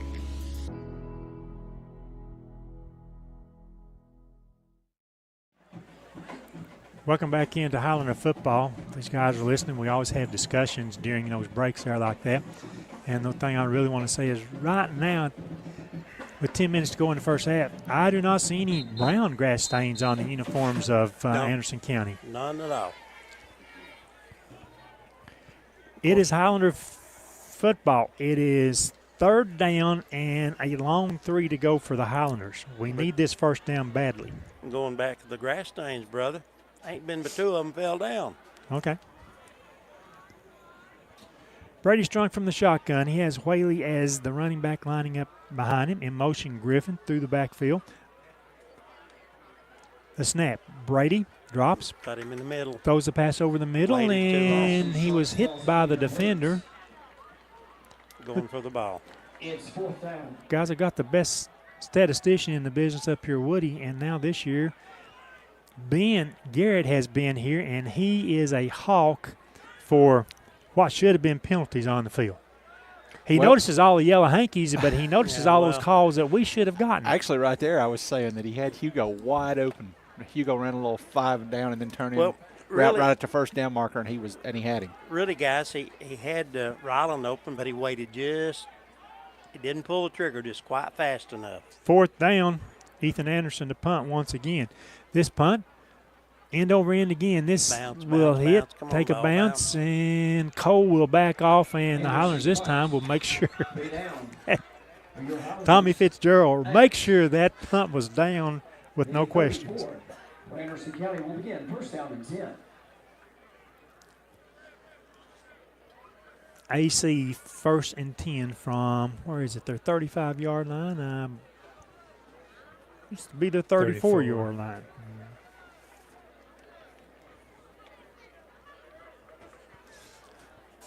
Martinez, still the quarterback. He has moved, lining up to his right-hand side. They do a check to the sideline. And they look at some pictures. And Coach Russ Gillum is the guy who signals the play in for him. Martinez back. Here comes some pressure. Throws it up the left side for Moog on a wheel route. Moog eludes a defender, cuts back into the middle. The Highlanders are giving chase. Can anybody catch Moog? Moog is in for the touchdown score. That will cover 66 yards.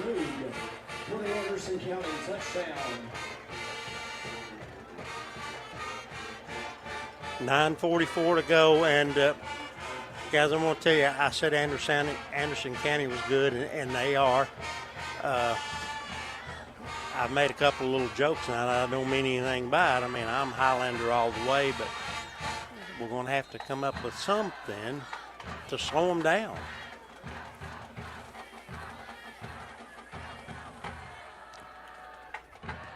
Again, for an extra point attempt is Chris Nelson. Whistles down on the field. False start against the kicking team, Anderson County.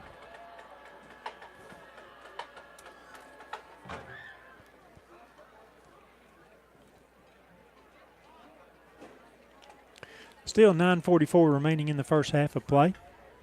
Crescent Moon overlooking Highlander Field tonight as we'll conclude our regular season with this matchup with the Anderson County Mavericks. I wanted to say with a win over and couldn't get that out. I stuttered on it, didn't I? The placement, this kick is up and still good by Nelson. It is 35-zip.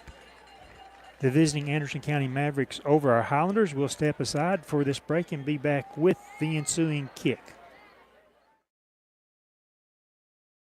El Rey is Scott County's home for great Mexican flavor. Located in Oneida Plaza, we're just up the sidewalk from Walmart. From our fresh chips that are made daily to our chicken or beef fajitas that are big enough to share, El Rey uses the freshest ingredients to serve authentic Mexican dishes that will be a hit with the entire family. Stop in before the game on Friday or pop in on Saturday and watch college football on one of nearly a dozen screens while you eat. That's El Rey Azteca, open until 9 p.m. Sunday through Thursday and 10 p.m. on weekends. Once again, it's Tyler Radcliffe, number 21, to kick off for the Mavericks. Deep again, it is Luke Bowling and Rylan Griffin. They switch sides once again as the ball is on the far hash.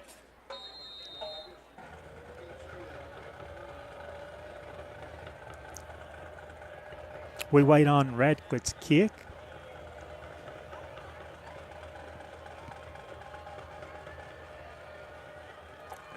This one is high, line drive style. It goes into the end zone touchback. Highlanders will start at our 20-yard line. The Radcliffe kick results in a touchback. It will be first and 10 for your Highlanders from the 20. I was sort of hoping this week, guys, we wouldn't see any of those after Gatlinburg Pittman time after time after time kicked it in the end zone for a touchback last week. But also, on another one or two previous kicks, we probably should have let those go in the end zone for touchbacks too. So, can't have my bread and butter and jelly all combined, can it? It's got to be one way or the other. The Highlanders have it first and 10 from our 20-yard line. We'll go with a tight end, a heavy package to the right. And here comes the running back, Whaley. He will gain, I'm not sure he got back to the line of scrimmage. He did not. It was about a half a yard loss. It'll be 2nd and 11. 3 down linemen, one linebacker pulled in close and squatting down. Then they brought the other inside linebacker. There just wasn't no place to go. Stay tuned. Coming up at halftime, we've got our Highlander halftime.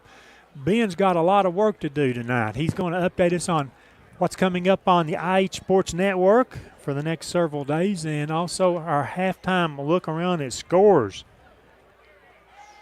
Brady, long pass up the sideline intending for Griffin, just over his outstretched hand. It will bring up 3rd and 11.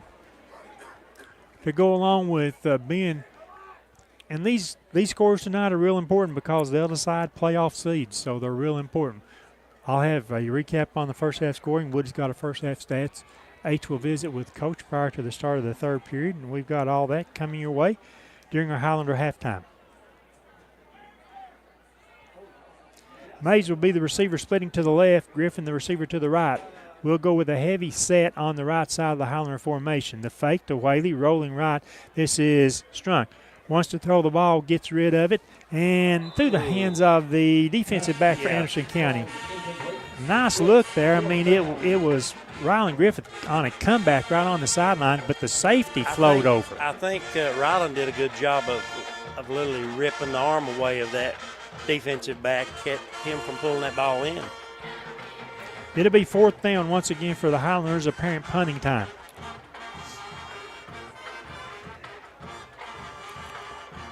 And the 4th punt of the first half for Ethan Anderson.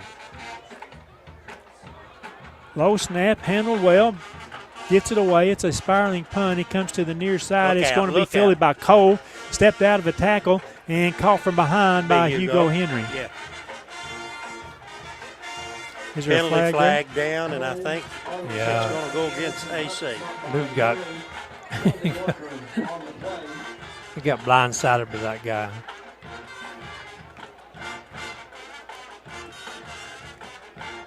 Waiting on the white hat. Discussing with the umpire, it is a hold or an illegal block on the return. Well, Woody said he thought he saw a blind side there. Yeah, he got Luke bad. Be marked off from the end of the run, which would be the Highlander 41-yard line. Quick drop back. It gives AC the ball at their own 49-yard line.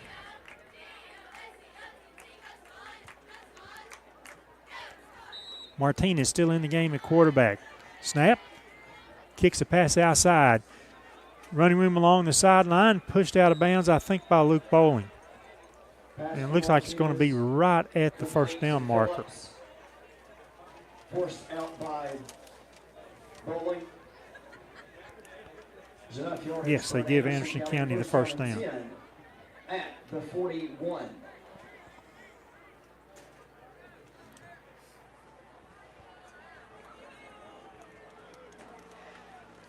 Toss pitch, a little lateral. It goes to Zeke West. Has some running room up the left side. Jumped over a defender, stood up by three white shirts, and finally wrestled down inside the 20-yard line. On the carry. Yeah, what you got there, Woody? Round 20? Another first down, second on this possession for Anderson County. What we got it at? The 20, I'm sorry, about the 18 or 17-yard line. 24. Empty backfield as Anderson County, 5 receivers. Twins left, 3 to the right. Martinez wants to throw the ball in the seam down in the middle, fighting for the touchdown. It's good, in for the touchdown score. Pass from Walker Martinez complete to Cole Phillips for the Anderson County touchdown. Cole Phillips with that touchdown pass. Number 5. 7:50 to go in the first half of this ball game.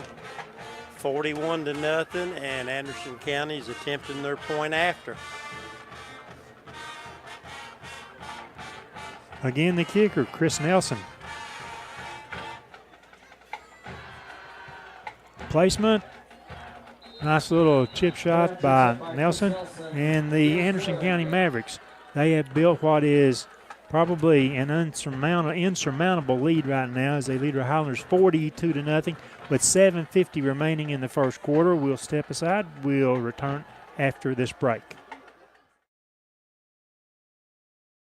The superior technology of fiber optics carries a communication signal that is more robust and reliable than older technologies.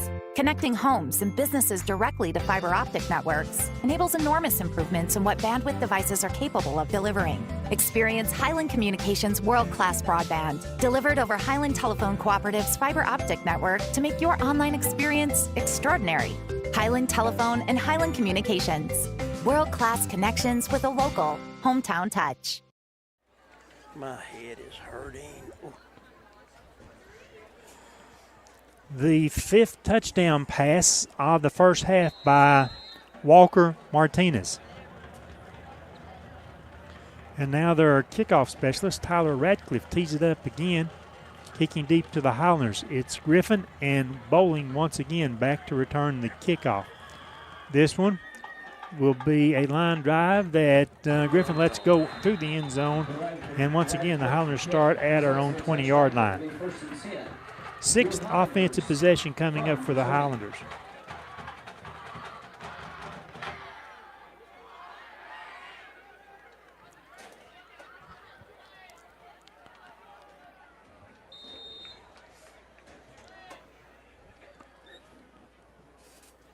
Elijah Fletcher trots onto the field. He will be a tight end left for the Highlanders. We've got Colton Newport as a tight end on the right. We've got single receivers split each side. Brady Strunk, the quarterback. Alton Whaley lining up behind him. The keeper pulling it out, that is Strunk, fighting for additional yardage. Might have picked up 3. Second down, 8. Yeah, I believe it's 3. Yeah, it's 3. Give him 4, actually. I'm going to say 2nd and 6. Mm-hmm. Yep. Got to be positive, guys. Got to be positive. Who's Clock going? running. Who's Inside 7:20.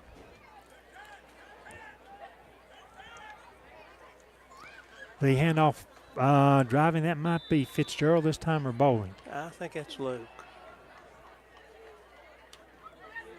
Waiting on them to get him up. Yes, I'd say Yeah, Luke it's Bowling. That's his size. Rolling on the carry. Let's give it 1, 3rd down and 5 for the Highlanders.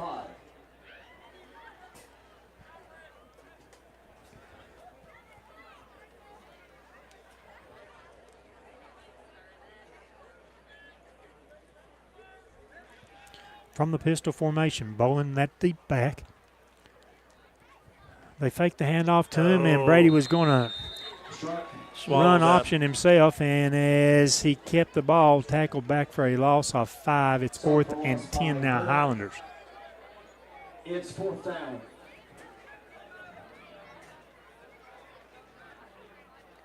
Another punt situation for a Highlanders. 6:15 to go in the first half of this ball game. Dalen Cole, once again, will be the deep returner. And it's what you call really no respect. He just walks up to play sort of a safety position. And he's going to let the punt roll, apparently.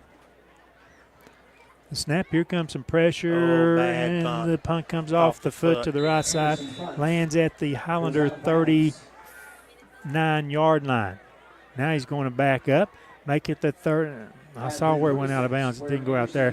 But it'll be at the 36-yard line of the Highlanders where Anderson County has this possession to start at.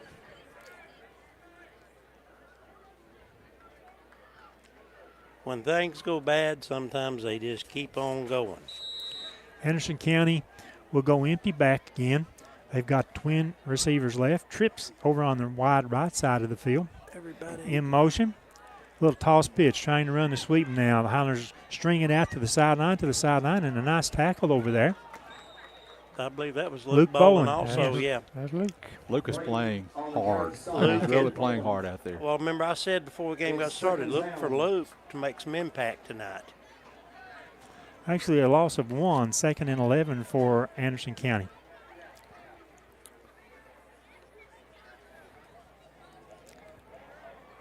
Trips left this time. The Twins are to the Anderson County boundary. Martinez checks, looks to the coaches on the sideline. Coach Russ Gillen will signal a play change in. Play clock down to 5 seconds. And hit 0, and that would be a delay of game penalty against Anderson County. And they take the timeout. Okay, timeout for Anderson County. We'll join the teams during the break. 5 minutes, 1 second left in the first half. As Anderson County dominating our Highlanders right now, 42-0 our score. We'll be back after this message. Scenic Foods is about freshness, with meat cut in-store daily and special cut upon request. A deli that offers fresh meats and cheeses sliced to your choosing. A produce department offering fresh fruits and vegetables, and of course a full line of competitively priced groceries to meet your weekly shopping needs. Scenic Foods is about value and convenience. Don't have time to cook supper? Try our cheese sticks, pizza, and wings, as well as our fresh-made desserts and side dishes. Need to fill an empty pantry? We have all you need at Scenic Foods, located at 7352 Baker Highway in Huntsville. Snow suit. Back at Highlander Field. The Mavericks take the timeout. I think they've still got 2 timeouts remaining. The Highlanders have 1 timeout left. 2nd down, 11 to go for Anderson County as Walker Martinez walks back to the shotgun position. He's got trips left, Twins right. We're throwing this down. Martinez looks over the middle. Here comes some pressure. Now Just throws on it the deep vert. up the right side. Has a receiver out there. Did he make the catch? Yes, he did. And he did, and it's a touchdown. That was number 5, I believe, Braden Miller. 37 yards on that touchdown catcher's 4 minutes, 51 seconds Credited to to go. number 4, Israel Small. Anderson County prepares for the 4-point after attempt. It's 48-0. I about said that all in one word, but looking for the 49th point right here. Kicker again is Chris Nelson. This one up, and that chip shot is up and through. It is now a 49-0 lead, Anderson County over our Highlanders. That came with 4:51 to go in the first half. We'll step aside. We'll have this break from one of our Friday Night Football sponsors and return for the kickoff. Scenic Foods is... If you vape, you could be inhaling toxic metals into your lungs. To show how scary that is, we made Metal Monsters. With special effects that show metal particles being inhaled. And music that would have made your heart race. But nothing is as scary as the facts. Vaping can deliver toxic metals like nickel and lead into your lungs. That's metal in your lungs. Tail sleep.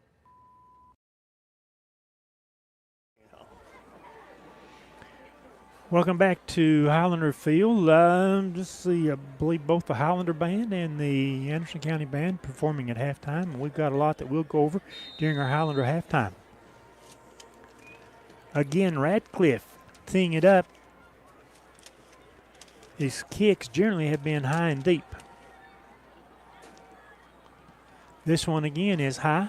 It's deep. It's going to be fielded at the 2-yard line by Griffin. Griffin looks for room in the middle of the field, broke through a little wave of tacklers right there across the 20 to maybe the 22-yard line, where it'll be 1st and 10 for the Highlanders. The Radcliffe kick. It's 1st and 10 for your Highlanders. 4 minutes, 45 seconds remaining in the first half of play. It's Anderson County 49, our own home team Highlanders on senior night 0. It'll be for the Highlanders our 7th offensive possession of the first half.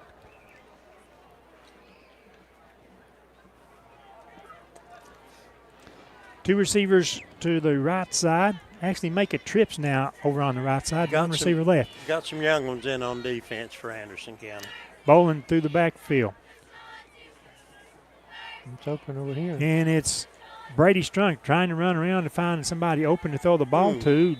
Jumps forward, tries to pick up some yardage, and he might pick up a couple of yards on that. And you think that Anderson County, I gave you a 2 deep chart, so you can check that real quick. I'm not going to do that real quick. I'm just going by the body sizes, and I'm pretty sure that's some 2s in there now. Gain of 2, 2nd down 8, Highlanders. We'll go twins each side. The running back, Whaley, on the right-hand side of Brady Strunk. Now in motion, that's Griffin through the backfield. Brady wants to keep it himself. It was going to be an option run play, and then hit and stood up as he gets to about the 25-yard line. It did indeed look like that was going to be a little speed option, but the relationship between the running back and quarterback, it just got too close. And the sideline was eating up that space too. I mean, you could have defended both of them easily. Gain of 1, 3rd down 7, Highlanders. Strunk coming over to Coach Harris to get the play, takes it into the huddle. 3.5 minutes, clock running, remaining in the first half. Highlanders have twins right, twins left.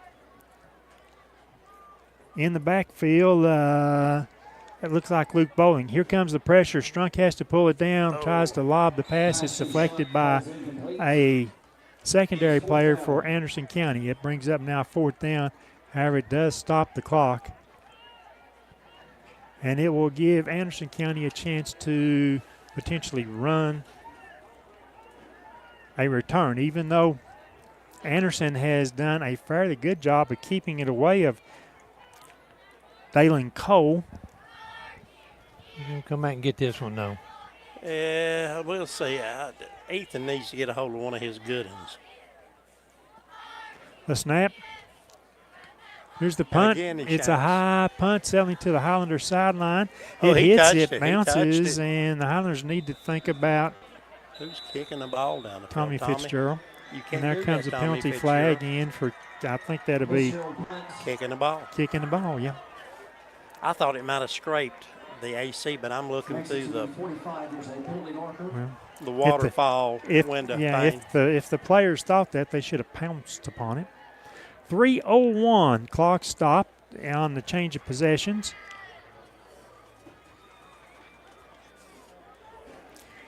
I believe Anderson County will be starting inside Highlander territory once again. What's the penalty? 10 yards? The penalty for Illegal kicking of the ball. the illegal kick of the ball against your Highlanders. 5 yards. Following the 5 yards. of the penalty. And I'm wrong. The ball is still officially in AC territory.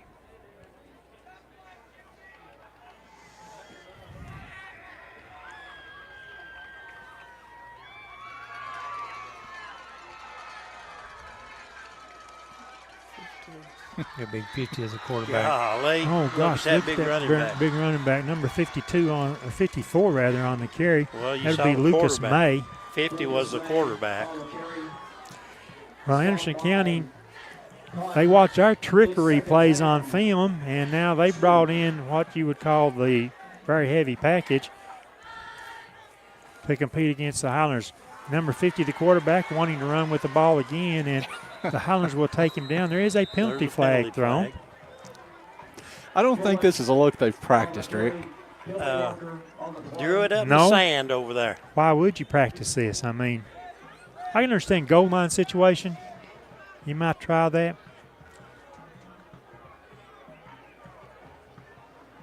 And they wave off the flag. It's third down and about 3 to go for Anderson County. 2.5 minutes and clock running. Quarterback, the handoff. That's big number 54 with the run, picks up the first down, and a nice head-on-head tackle right there by the Highlanders, Nolan Cotton. May on the carry to stop by Cotton. There's enough yardage for Anderson County. First down and 10. Now, I can tell you that Anderson County hadn't used that formation this year with all these big players because their fans are absolutely going wild over there. Oh, I'm sure they've not. And it took a Wanting lot to of, throw the ball now. he threw the Little pass. pass to the left and side, completed caught it. by the wide out and spinning inside the 30, and the Highlanders get there with a couple of red shirts to take him down. Short of the first down. However, it will be second down and maybe 2. Yeah, got 8 yards on Nope, that. they actually gave him a first down on it. Well, howdy.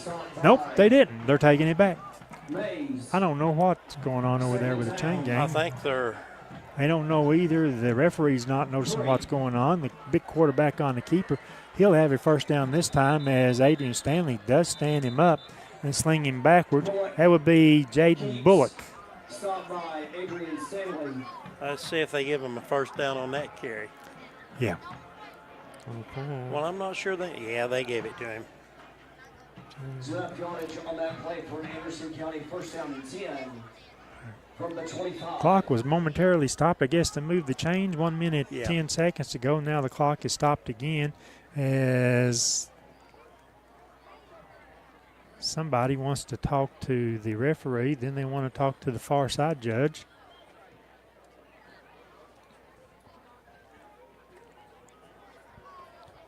I'm assuming that's the line judge from in front of the Highlander bench. I see another striped shirt down there. I think that's the clock operator. Yeah. Now they're moving the chains back. What's he doing? He didn't make the yard to make, would he? And ain't a first down yet. Yeah, he did because he was within 1 yard of it. Then they started moving the chains. You remember that? Well, I think what may have happened, they moved the chains to play before, and maybe they didn't put them back in the right position. Well, they'll You know, never they clip it, so Now it should be easy to do. Now they're going to move them. Because he got 10 yards for it. He got a first down. Well, the the side judge over there who's in charge of the chains, he should have blown his whistle to stop the play till the referee got it sorted out, and the referee didn't even look at him. So Well, they were running a play while they were still trying to drag the chains around. I'm really not worried about it. It's Nah. second. Now look, they're trying to move the chains again. It's second down and 7. Handoff. Running left, trying to fight for that additional yardage. Lucas May, 54. May on the carry. He's going to be 20. Yeah, He's gonna a be yard short. 3rd and 1. Stanley and Gavin Seri. Third down. The handoff, 54 again, bounces outside. Whistles are all over the place. On the play. Somebody was offsides anyway. That's going to be Alton Whaley was trying to get off the field, and he was kind of limping, couldn't do it. Okay. Illegal substitution. Highlanders. He kind of slipped down. The thing to do right there would have been just to stay Fall down. down in front of an official, yeah. First down for Anderson County. Now we'll restart the clock. 35 seconds go. Anderson County does have to snap the ball one time, but they decide to take a timeout. Well, let's take a quick timeout ourselves. 49-zip. Anderson County over the Highlanders, back in 30.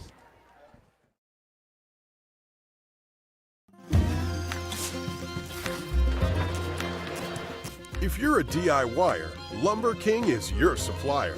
Equipment and tools, we got it. Paint and cleaning supplies, we got it. Rugged apparel and lawn care, we got that too. Visit us at 20359 Alberta Street in Oneida, Tennessee to make all your DIY dreams come true.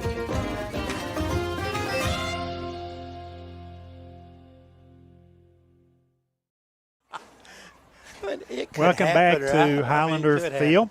Anderson County took their second timeout of the first half, which still has 36 seconds remaining.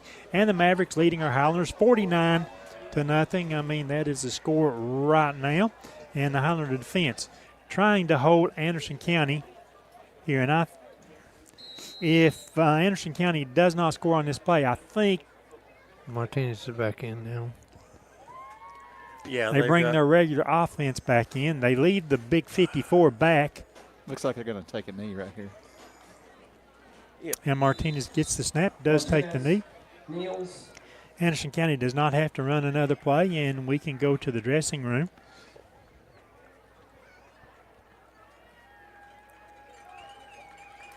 Anderson County boys are not going up to the dressing room. No, they're down the end zone. Yeah.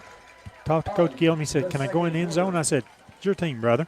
I mean, the Anderson County Mavericks have what is an insurmountable lead at this point in the game, 49-0 over the Highlanders. It is halftime. We'll step aside. We'll have this extended break. We'll do a lot of things. We may not have an extended break right here. Let's hold off here just a second. We've got another ceremony that's going on, and Ben, he may need your headphones again. Yeah, this could be this could Coach be very Hall. important. We'll see right here.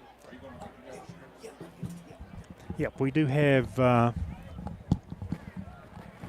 ceremony that's going to go on here, even though the recipient is not out on the field. And I guess that's how you avoid the that recognition. Ladies and gentlemen, Here we go we now. call your attention to midfield for a brief ceremony. This time, we'd like to celebrate the accomplishments of Billy Hall II. Billy, class of 2016, current assistant football coach here at Scott, accomplished the following on the field. Starting at quarterback, Billy led the highest scoring offense in school history, was twice named to all district teams, including being named the 2015 District Offensive Player of the Year.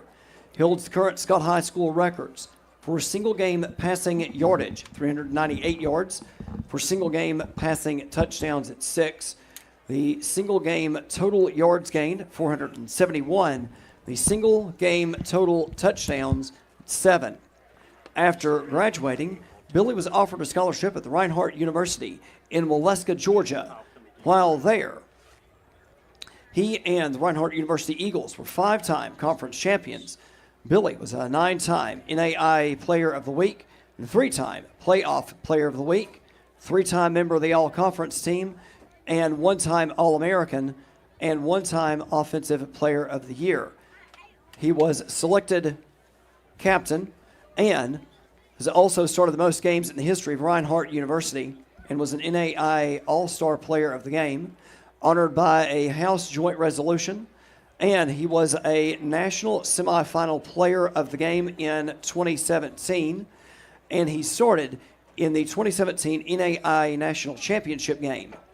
The records he currently holds at Reinhardt are the game and single-season records for both touchdown passes, total touchdowns, passing yards, total completions, and the most rushing yards and touchdowns by a quarterback. He holds the career records at Reinhardt for total starts, touchdown passes, pass completions, total touchdowns, total yards, and the most rushing yards by and touchdowns by a quarterback. In honor of all these accomplishments, tonight we retire Billy's jersey. Ladies and gentlemen, please join us showing your appreciation of Billy Hall II and his accomplishments.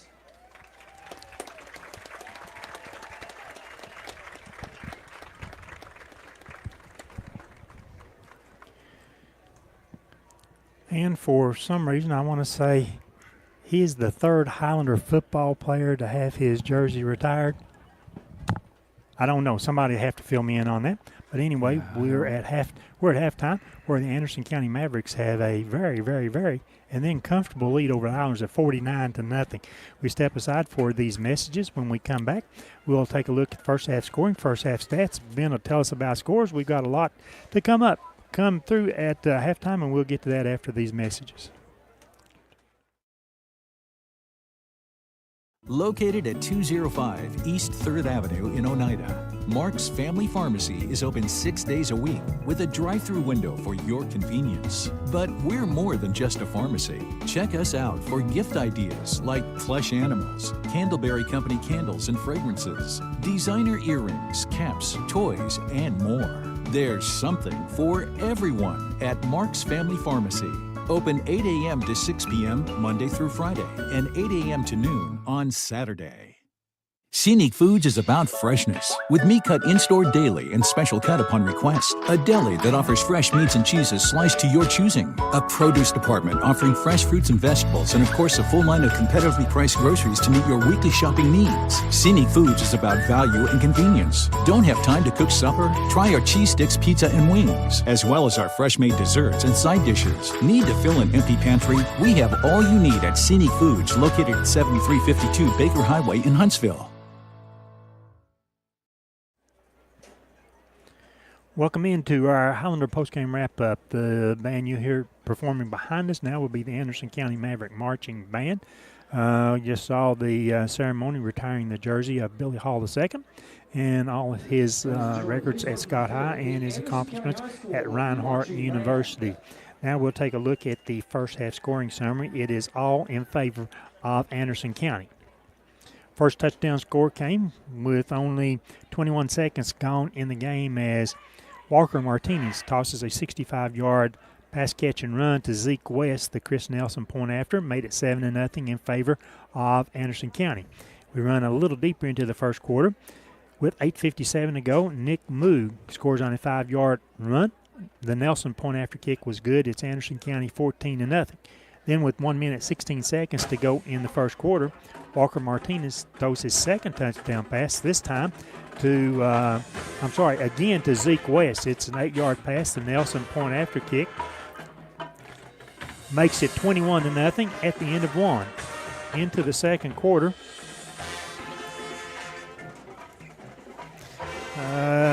With 11:29 to go. This time Martinez, his third touchdown pass. This covers 51 yards to Braden Miller. The Nelson point after kick widens the Anderson County lead. It's 28-0. With 9:44 to go in the first half, again Walker Martinez, 66-yard touchdown pass to Nick Moog.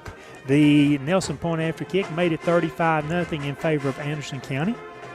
With 7:50 to go in the first half, Martinez, his fifth touchdown pass of the first half. This one goes to Braden Miller, the Nelson point after kick.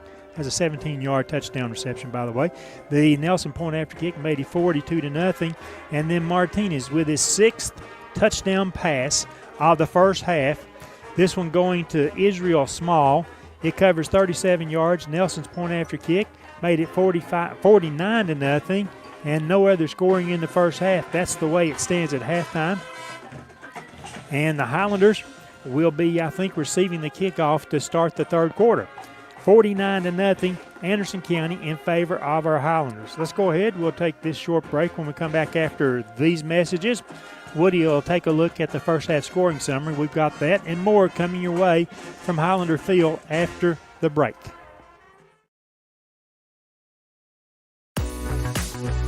My name is Wayne King. I'm owner-operator of Baby J's Pizza. We've been in business since 2017, and we think we have the best pizza in town. We have our regular hand-tossed pizzas. We have thin crust. We have thin crust cauliflower.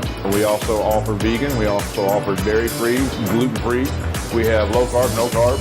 We have a wide variety because we want to serve the best customer base possible and give everybody the opportunity to experience a good pizza.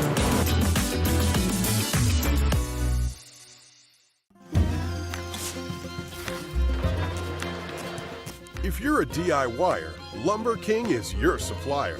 Equipment and tools, we got it. Paint and cleaning supplies, we got it. Rugged apparel and lawn care, we got that too. Visit us at 20359 Alberta Street in Oneida, Tennessee to make all your DIY dreams come true.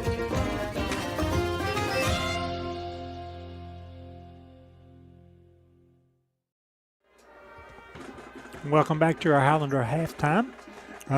Score is 49-0 in favor of the visiting Anderson County Mavericks. We already knew coming into tonight's game they were going to have the number 1 seed coming out of Region 2 for the playoffs that start next week, and they'll host Seymour next Friday night, game time 7 o'clock. I want to tell you, if you are planning on attending any of the playoff games start at 7 o'clock. We won't have the official time change until next weekend, but all playoff games start at 7 o'clock. And if you attend the game, tickets at the gate cost $10. Howsoever, you can go on the TSSAA website and pre-order your tickets that way, and they just cost $8 a person. And by the way, that $10 includes everybody. If you're 6 years old, if you're 16 years old, if you're 66 years old, same price for everybody. It'll be $10 unless you go online. There is a link on the TSSAA website. It's TSSAA.org,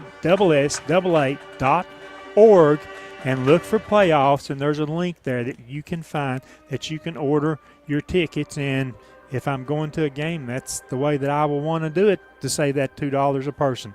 So that's our sort of public service announcement for the TSSAA football playoffs. Woody, to your side of the table now. If you've been able to add up all the numbers, we'll let you start with our first half stats. All righty. Rushing for AC, Walker Martinez. He took that nail down. He lost 3 yards. Okay. Moog has 2 for 21 and a touchdown. Zeke West has 1 for 24. Small has 1 for -1. May has 3 for 20. Bullock has 1 for 1. They rushed the ball 9 times, 62 yards. Walker was 9 out of 10, 319 yards, 6 touchdowns. Bullock was 1 for 1 for 10. They was 10 out of 11 for 329 yards of passing. Total offense of 391. For the Highlanders rushing, Brady Strunk has 11 carries, 22 yards. Alton Whaley has 3 carries for -5. Valen Griffith has 1 carry for -5. Ethan Anderson has 1 carry for -10. Landon Crabtree has 1 carry for 2 yards. Tommy Fitzgerald has 1 carry for -1. Luke Bolin has 3 carries for 1 yard. We rushed the ball 21 times, 4 yards. Brady is 1 out of 7 for 10 yards. Ethan is 1 for 1 for 25. Both of them together were 2 out of 8, 35 yards. Total offense of 39 yards. Well, I thought the score said it all, but statistically it is over-domination by Anderson County. And I'll be honest with you, I always like to give the Highlanders a chance to win, but I knew tonight there was, a 1% chance that the Highlanders could win this game. That would be if Anderson County didn't show up. But I wanted our kids to come out and play hard. And I'll be honest with you, I'm not sure that I have seen the signs that show that. No, I mean, the touchdowns that Martinez has got, I mean, the kids are wide open. I mean, nobody's around them. Well, let's see, 65. These are just the touchdown yards, pass yards. 65, 8, 51, 66, 17, and 37. I mean, Martinez as sharp as they are, and Ben's listening to me over here. He's preparing to go get some scores and do some other things here, I think. But we've seen good quarterbacks this year, guys. Right here's the best, probably. Man, no doubt about it. I've never seen Forza game-wise, but nobody throws 6 touchdown passes in a half. Right. He is outstanding. One I was thinking earlier, the 3 things that we've seen consistent this year: great quarterbacks, great bands, and great kickers. I mean, of course, we're at the 4A level. You're going to see that more times than not. Yeah. But man, it's been consistent. You talked about the effort. I've seen some individual effort from a couple of players, but collectively, I got to agree with you guys. It could have been there more than it has been. Yeah. Now, I was going to mention, in pregame, I gave the Anderson County stats, Martinez passing and the rushing and the receivers and stuff like that. And I knew it in the back of my mind. I just forgot to give it. Martinez is a drop back pocket passer. He has 15 coming into the night, had 15 rushing yards on the season. So it tells you that, he doesn't get flushed much. He doesn't run the ball much. And those 15 yards actually only come on 2 carries. I mean, he wouldn't have got that if they hadn't asked him to kneel down on it, but, he's minus yards.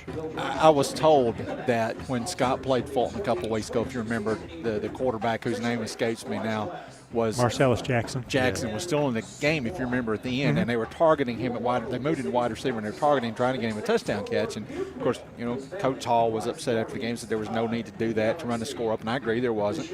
But I was told that the reason they did that was because they considered it to be a dead heat for Mr. Football between him and the quarterback we're watching here tonight. And my response to that at that time was, I don't think it's a contest. And I don't mean that to be offensive towards Jack. Great athlete. But this guy from Anderson County is just a special quarterback. He's really, really good. Just based on numbers, when they started looking at it, it's going to be the passing completion percentage. It's going to be the passing yards. It's going to be the number of touchdown passes.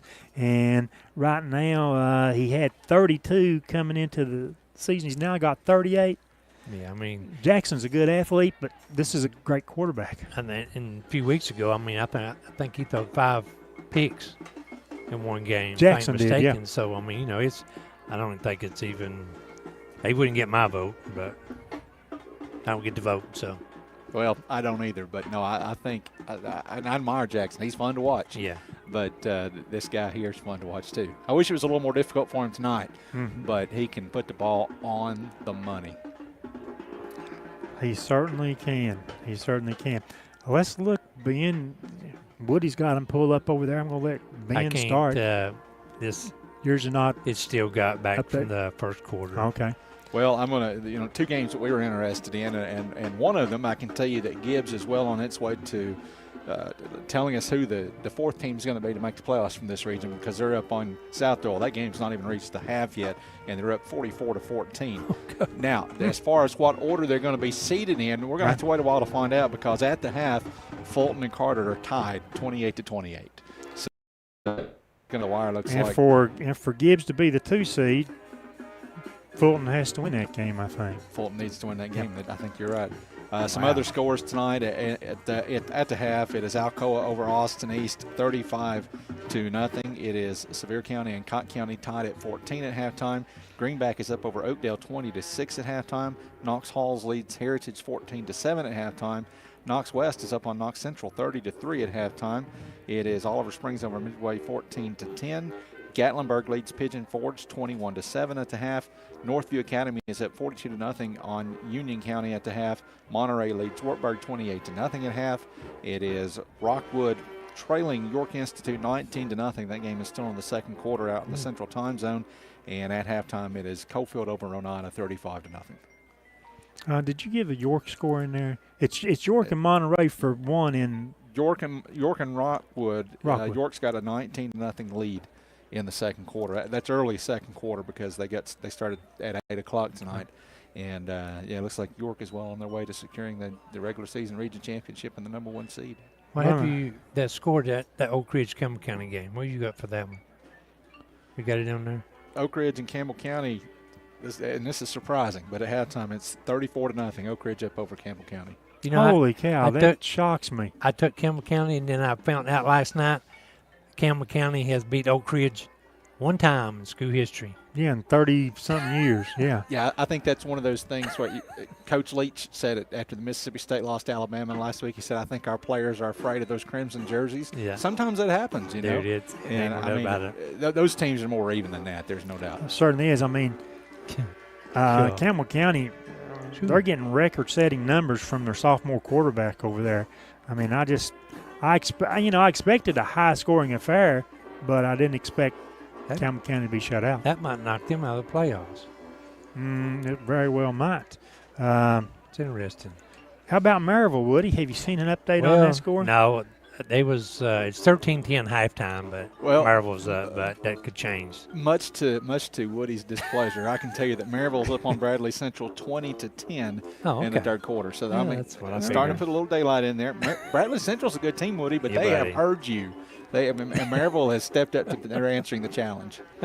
Well, the important thing there, I guess, has a lot to do with Maryville. They were in danger of going on the road for the first round of the playoffs, which that hadn't happened in 22, 24 years, 25 years, something like that. I think they're talking about Quarles' first season. They maybe lost 3 games. The 3-game loss, I just can't.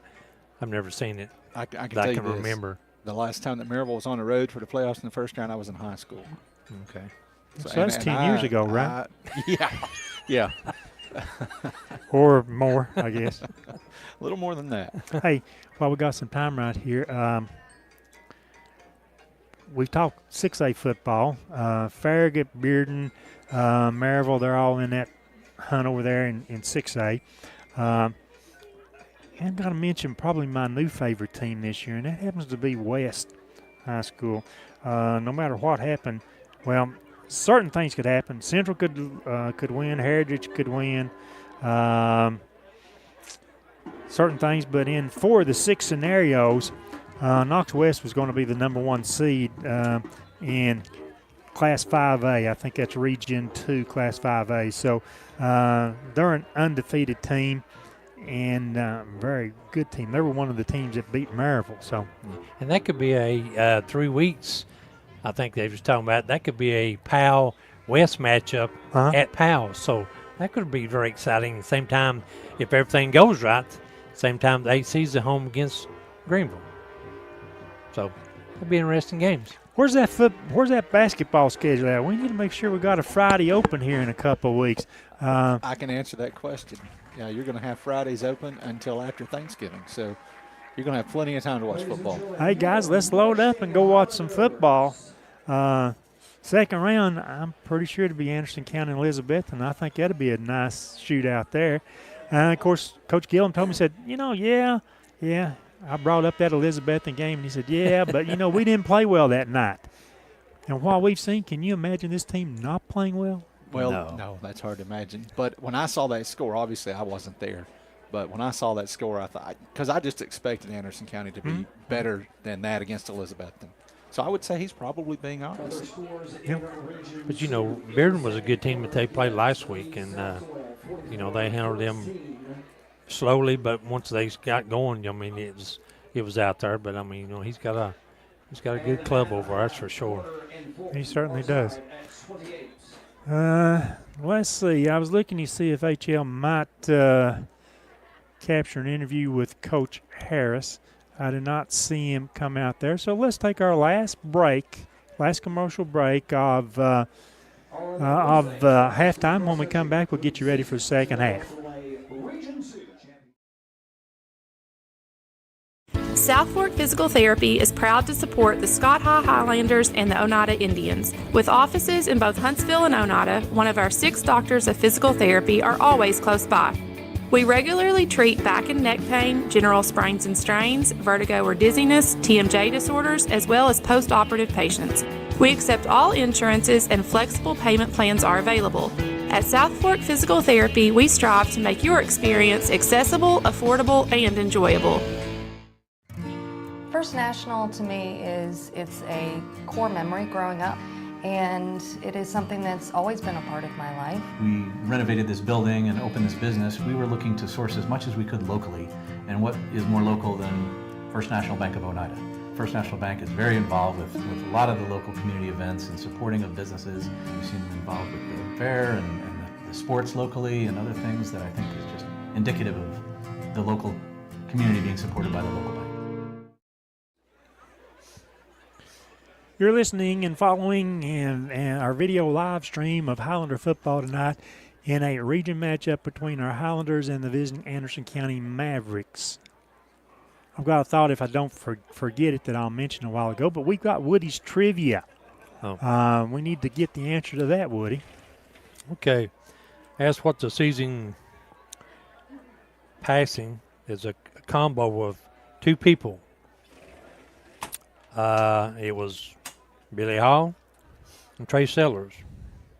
They broke Jake Sexton's record back in 2016 of 2,686 yards in a regular season passing.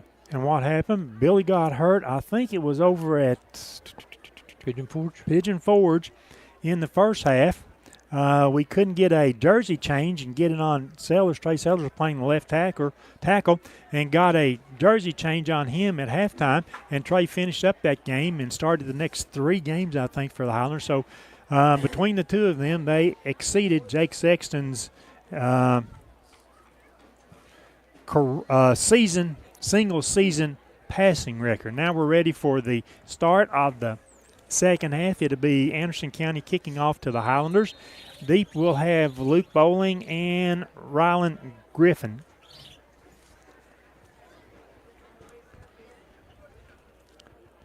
This kickoff, line drive. It's going to bounce into the end zone. Touchback. Highlanders 1st and 10 from our own 20-yard line. It will be a continuous running clock as Anderson County has a 30-point or larger lead. They lead 49-0 over Highlanders, so it will be the running clock here in the second half, which means these 12 minutes will tick pretty fast. But most importantly for the Highlanders, and I know I've said it every week, starting the second half of every game for the Highlanders, come out, men, show pride, and let's figure out a way to, win the second half. Highlanders in motion. This will be Griffin through the backfield. Cuts back on the sweep run across the 20 to about the 22-yard line. Tripped up by Davis.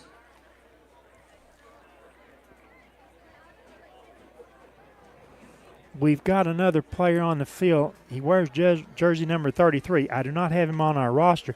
And the reason I don't is I think that is Landon Crabtree, one of the Highlander seniors. Normally wears 55, but he's got 33 on. He'll line up to be a wingback on the right side. We go twins each side. Strunk keeps it himself, powers over a defender across the 25 to about the 26-yard line. And there was Adrian Stanley taking his player about 15 yards deep for the pancake. We've done it every year, every game this year. And he likes to ask me about that through the week. He says, "Did you see that one?" And I'll say, "I sure did." But you got to do it every play. But he sure likes jumping on some linemen. Now this would be Crabtree. He'll line up as the pistol back behind Strunk. Brady fakes the snap. Now fakes it to Crabtree, keeps it himself, looks for running room, turns outside, dives across the 30, 35 to the 40-yard line, and it'll be a Highlander and First National Bank first down, our first of the second half, and actually only our third First National Bank first down of the game. You know what? Yeah. I think the only thing I'm going to write down and keep up with is going to be timeouts this half. Highlanders go trips left. One receiver back to the right. Clock running. 9.5 minutes to go. Crabtree, the back in the backfield. Brady faked it to him, kept it himself. A little spin move, crosses the 40 to about the 41-yard line. The official across the way says it's a 2-yard gain, but they're going to spot it with the official on this side. It's a 1.5-yard gain. Maybe what will come out from the halftime down in the field house, we may see some personnel changes on defense. Hopefully the offense will stay on the field. We don't have to worry about that for a while. Twins to the left, 2 receivers to the right. Pull. Brady Strunk to keep it himself, runs with the ball, fights out to the 45, Brady, broken tackle inside Brady. AC territory, tackle and falling forward to the Anderson County 44-yard line. Another first down for the Highlanders and First National Bank. And another pancake block for Mr. Stanley. Well, Adrian, the senior. And he's a little upset. And, guys, they have a combination of upsetness and embarrassment going on right now. You notice who the running back is now, and that's all for blocking. Brady rolling to the left, wants to throw the ball, looks downfield, and the receiver stopped and couldn't get turned inside again. That was intended for Mays, incomplete, 2nd and 10 Highlanders. I'm not sure that Brady really recognized that safety over the top of that, too. Let's try to look and set the lineup for you. We've talked a lot about Adrian Stanley. Hayden Mason is the right guard inside of him. Gavin Terry is the center. I think Jace Cloyd and Clayton Carroll, the other 2 linemen on the left side. And I saw a Highlander red shirt pop up a little bit. I think maybe Deshaun is the guard on the far And they side. do call offsides against the Anderson County Mavericks. Well, we got one says one way and one says the other way. So the umpire, the guy who actually threw the flag, I thought he was throwing it because one of the maybe the right guard, right tackle popped up a little bit from their stance. And there we go. We get it changed. It will still be 2nd down, but now 2nd down and 15 to go Highlanders. Clock running, less than 7:05 to go in the game, in the third quarter rather. The receivers are Hugo, Henry, Dawson, Spradlin. They're the near side. To the far side, Rylan Griffin is the slot receiver. Jaden Mays, the outside receiver. Brady Strunk, the quarterback, has Landon Crabtree. Direct snap. Brady keeps himself, runs, cuts outside, has a blocker out in front. Stiff arm, diving ahead for the first down. Good run. Nice job, Mr. Brady Strunk. And a few good blocks down through there, too. And the guard, you look at him and go on the far side from us, that is Deshaun Fair. Okay. The first down by Brady Strunk on the carry. 33, 34. Highlanders quickly with the play. They break the huddle to the line. Crabtree stays in the game. He'll be an up back or an H back on the right side. Now in motion. That's Griffin through the backfield. Gives it strips right. Brady wants to roll with the ball. Looking downfield to throw it. It's going to be deflected. It was going to be a sliding catch by Spradlin, but an up defender for Anderson County was able to jump up, tip the ball. I don't know if the ball would have quite made it to him. Even with him, it would have been close. It would have been a good catch. 2nd down Highlanders. 2nd and 10. It's at the Anderson County 34-yard line. Clock just continues to tick off here, and it's going fast. Best thing we could do is score with no time left in the third quarter. Brady Strunk moves Crabtree to his right. In motion, right to left through the backfield, Griffin. Brady hands it out. No, kept it himself again off the fake. Gets back to the 35-yard line. That will be a loss of about 1. 3rd down and 11 Highlanders. It's 3rd down.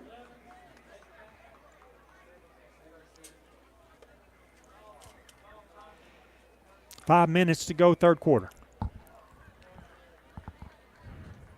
Griffin and Mays to the left, Spradlin and Henry to the right.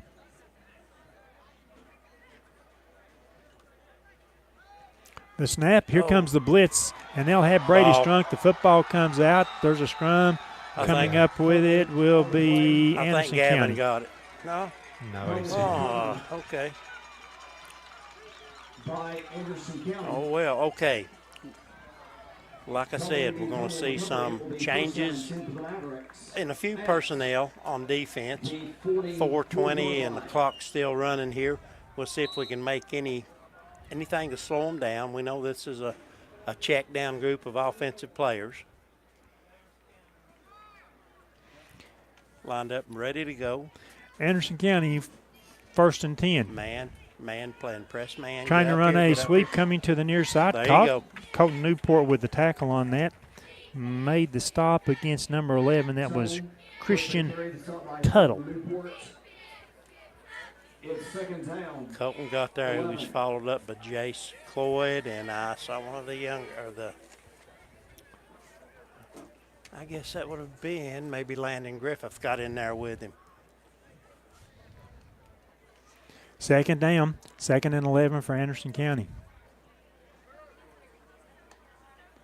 Low snap, picked up, a little swing pass comes out on the right side. Landon Crabtree is there, waiting on that back out of the backfield to carry a ball. Throws him for another 4-yard loss. It'll be 3rd down and about 14 to go for Anderson County. Crabtree.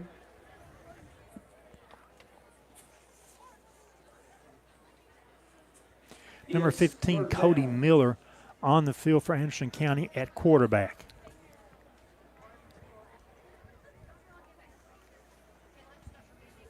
Taking a while for the second group to get their play signaled in.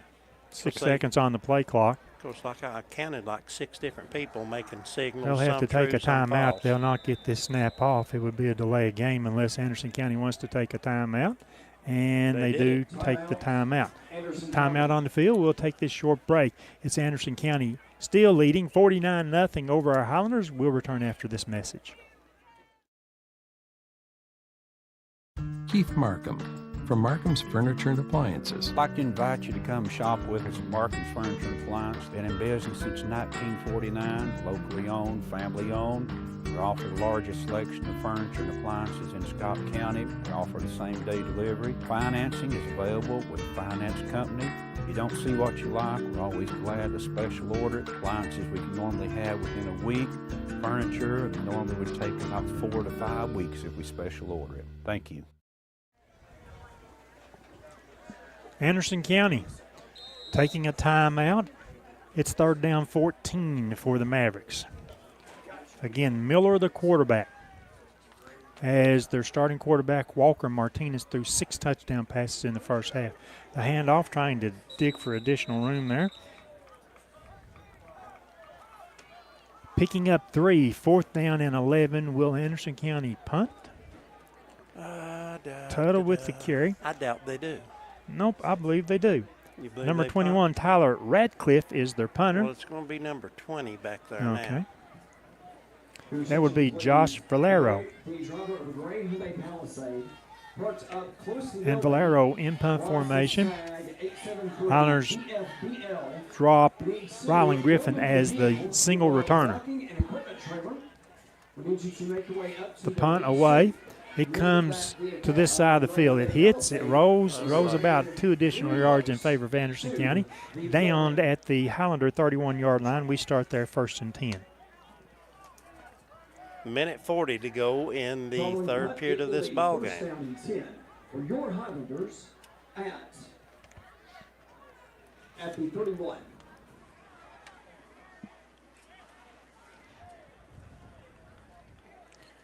First and 10. This is our second possession of the 3rd quarter. We started our 31-yard line.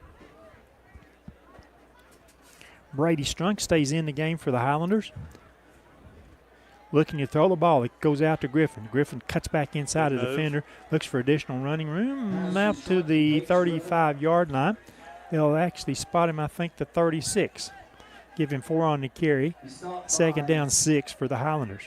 The young group on the front of Anderson County now, they're in a true 4. Looks like a 4-3. Brady waiting on the snap. Gets it, wants to throw the ball again. Looks into Got the him. middle of the field. Got Rylan him. Griffith has the catch, has one player to beat. Down to the 20, the 10, and Rylan Griffith has the touchdown pass, catch, and run. It covers 65 yards. So with about 35 seconds left to go in the 3rd period, the Highlanders do get on the scoreboard. 49-6, and we will go in, I'm sure, with Hugo Henry for the point after kick.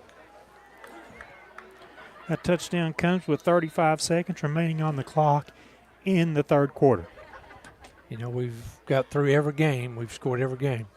Yeah. That's good. Let's see. Okay, here comes the snap. Here comes the snap. Holds are a little high. That kick's mighty good. And with that, the Highlanders on the scoreboard. It's now Anderson County still comfortably on top of our Highlanders.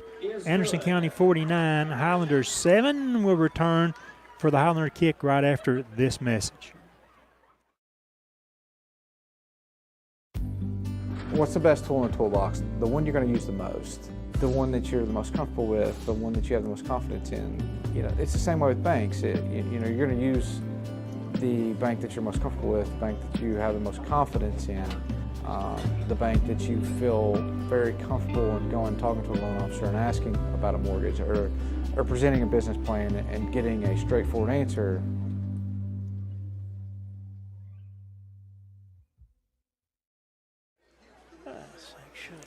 Back at Highlander Field, the Highlanders just put their first score of the game up. That came on a 65-yard Brady Strunk to Rylan Griffin pass, catch, and run.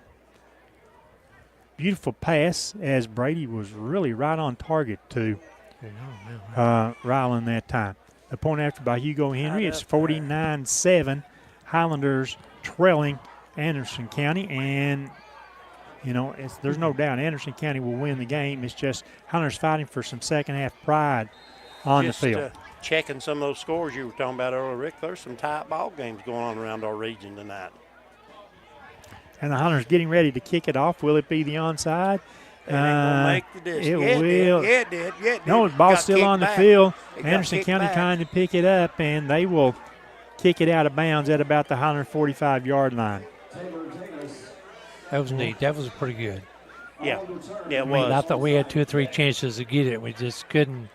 We tried, and they pushed it up a little bit, and then still got it when it The thing about it was they being Anderson County, it didn't go 10 yards, but they come across the 50. They touch the ball, makes it a free-for-all out there. 1st and 10 Anderson County at the Highlander, and that's the end of the third quarter.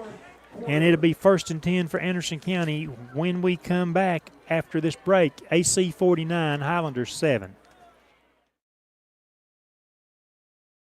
South Fork Physical Therapy is proud to support the Scott High Highlanders and the Oneida Indians. With offices in both Huntsville and Oneida, one of our 6 doctors of physical therapy are always close by. We regularly treat back and neck pain, general sprains and strains, vertigo or dizziness, TMJ disorders, as well as post-operative patients. We accept all insurances and flexible payment plans are available. At South Fork Physical Therapy, we strive to make your experience accessible, affordable, and enjoyable. First National to me it's a core memory growing up, and it is something that's always been a part of my life. We renovated this building and opened this business. We were looking to source as much as we could locally, and what is more local than First National Bank of Oneida? First National Bank is very involved with a lot of the local community events and supporting of businesses. We've seen them involved with the fair and the sports locally and other things that I think is just indicative of the local community being supported by the local bank. For Anderson County, 1st and 10 from the Highlander 43-yard line. They try to run a sweep to the left, cutting back inside the defenders. On the carry was Tuttle, Christian Tuttle, number 11. Down to the Highlander 37-yard line. 2nd and 5 for the second unit of the Anderson County Mavericks. Their quarterback now, number 15, Cody Miller. Empty backfield, trips to the right, twins to the left. In motion through the backfield. The quarterback keeps her again. That's Miller. Miller struggles for the first down, gets that, and the Highlanders slinging forward for a few additional yards. It will be 1st down for AC. Like I said, you know, Boss is playing defense. This is about his first snaps this year on the D side. So, but like I said, it's just personnel changes. Elijah's trotting off. Well, it had been his preference to play defense all year, talking about Brady. But Coach Harris wanted to protect him, keeping him just on offense. Miller, the snap. Looking into the middle of the Seam. field, the seam pass, that's complete there. Landon Crabtree makes the tackle inside the 15-yard line of the Highlanders. Looks like maybe to the 17. It'll be another first down for the Mavericks. For an Anderson County first down. It's 1st and 10 from the 13. Continuous running clock throughout the second half. A little more than 10 minutes remaining in the game. Miller again from the shotgun. Has the back there. The handoff trying to run left, and Good the Highlanders job get over there. there. And We got the ball.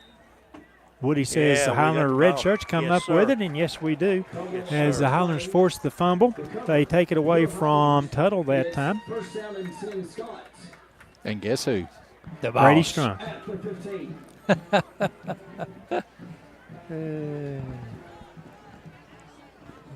Highlanders will have it 1st and 10. Looks like at our own 15-yard line.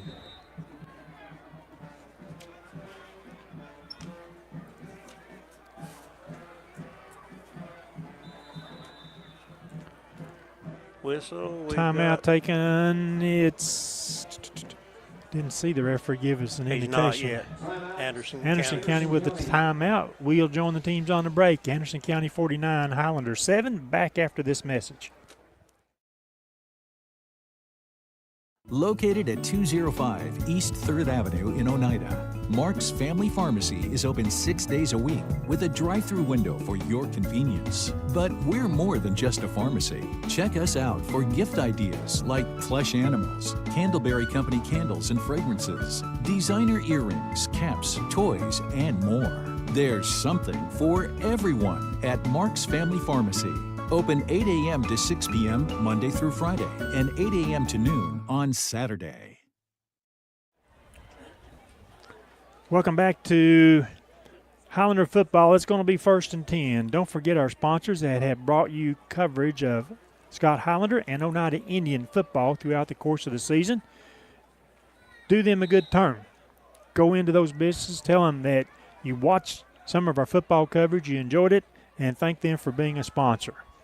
This is Brady wanting to throw the ball. Wanted to load it up. Couldn't throw it that deep. Takes off with it. Brady straight up the middle of the field. Cuts back outside Get a from the block 40. here. Get a block here. Crossing midfield. And a player makes a tackle at the Anderson County 39-yard line. A first down for First National Bank and the Highlanders. Woody will get that computated, but that looked to me something like 46, 47 yards. 46. 46. So I was something like right. That's right, buddy. See, when you ain't sitting there writing, you can Zero right in on that. Here we go again. Oh, got him. Got Brady tried to throw it deep, There and you there go. comes the Throw flag. it. That would have been the same play, a post play, deep post, trying to get it to Griffin again, just like we scored the touchdown on a while ago. That defensive back got on him close, kind of restricted him from getting depth downfield, but I really like Brady Strunk. He came over and said, Coach, give me the play, and pats Coach Harris 2 or 3 times on the shoulder. Yeah. And the yardage takes it even deeper into Anderson County territory at the Anderson County 34-yard line, or 24-yard line. A First National Bank Highlander first down. clock down to 8 minutes. I think Coach Harris saying, I don't want you to run the ball just like you've been running it. But Brady, hey, you can't change his mind on that.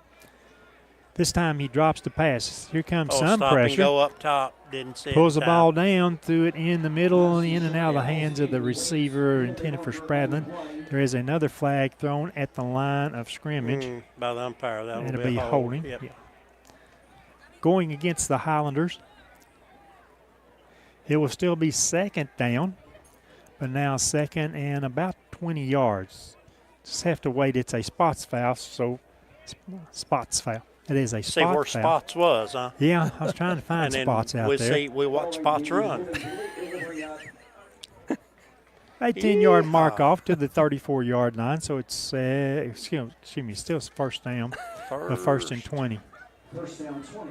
First and underpass. Highlanders have trips to the left. That's the short side of the field in front of our sideline. Now in motion, Spradlin, left to right. Brady lets him set, has the snap, dropping the pass, looking back to the got him left down the side. middle. Oh, man. And Oh, man, he had him. I think intended for Jaden Mays, Yeah, and he I'm not had- sure Mays picked up the ball because he sort Well, of quit running. I'm going to tell you, Ryland was wide open down the center of the field. He didn't have anybody within, I'm going to guess, 15 yards of him. But I can say that because I'm not down there with hands and people and popping and. Second down, 20 Highlanders. We'll go trips to the right side. Again, Landon Crabtree stays in the game at the pistol back. Brady rolls to the right side. Here comes some pressure, throws it deep, intending Hey, it for, good did he job. make Made a the catch, reception? boy. Dawson, Nope. Yeah, he did. Yeah, he he caught did. it. He caught Dawson it. Spradlin. Underthrown ball, reaches back sort of behind him to catch the ball. It's a big first down pass by the Highlanders and another First National Bank first down. 37, would he? 4? How about 30? Okay. He said 4. I thought he said 2. First and goal, Highlanders. We go with that heavy ogre package and a whistle.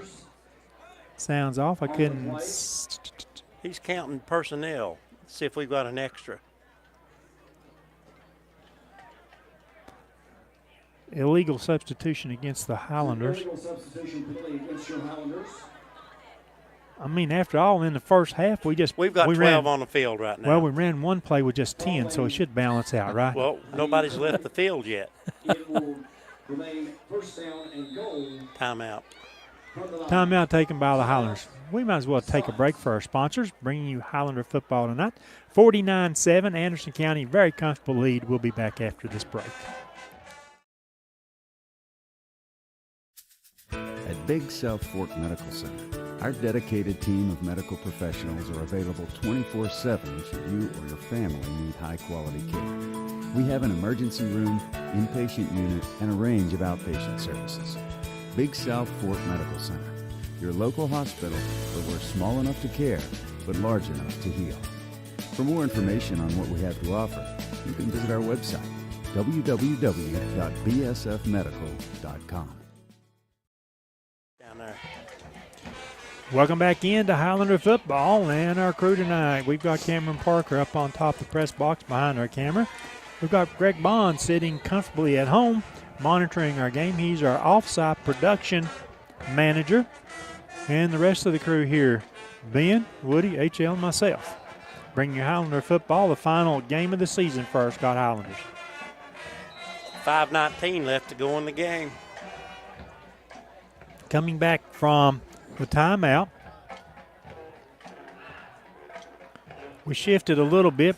Brady rolling to the right, now reverses, comes back to the left, broke free of the tackle, inside the 15, the 5, and in for the touchdown score will be Brady Strunk. Did Adrian Stanley get a comeback pancake again? We've got a flag. Oh, there is a flag. Check that. That may negate. It is a holding against the Highlanders. That will negate. Let's see where that flag. Oh, I see the flag now. It's on about the 7-yard line. Would have been officially a 9-yard touchdown score, but Brady ran about 35 or 40 yards to get it, so we got to take the penalty yardage. It will still be first down, but now it's first down and where's the ball at? The 18-yard line? Yeah. First and 18, goal to go for the Highlanders. We go twins right, twins left. Strunk gives the blocking scheme to his lineman.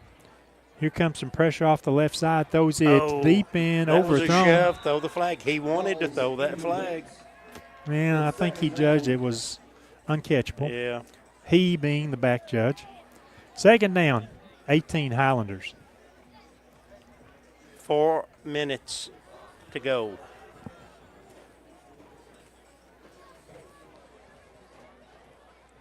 We go 2-2 once again. Spradlin and Henry to the right. Mays and Griffin, who now goes in motion, they were on the left. Gives us trips over to the right. Brady rolling right, looking to throw the ball. Passes the line of scrimmage up the sideline, headed for the touchdown, and dives into the end zone. That is a touchdown. 18-yard score. 3:31 to go in the ball game. Highlanders get their 13th point, looking for 14 on the point after kick. 49-13 currently as Hugo Henry in to attempt the point after.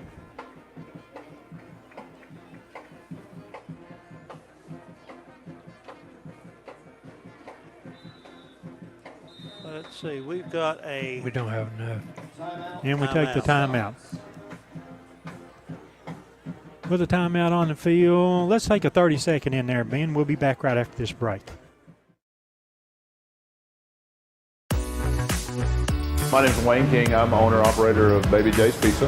We've been in business since 2017, and we think we have the best pizza in town. We have our regular hand-tossed pizzas. We have thin crust. We have thin crust cauliflower. We also offer vegan. We also offer dairy-free, gluten-free. We have low-carb, no-carb. We have a wide variety because we want to serve the best customer base possible and give everybody the opportunity to experience a good pizza.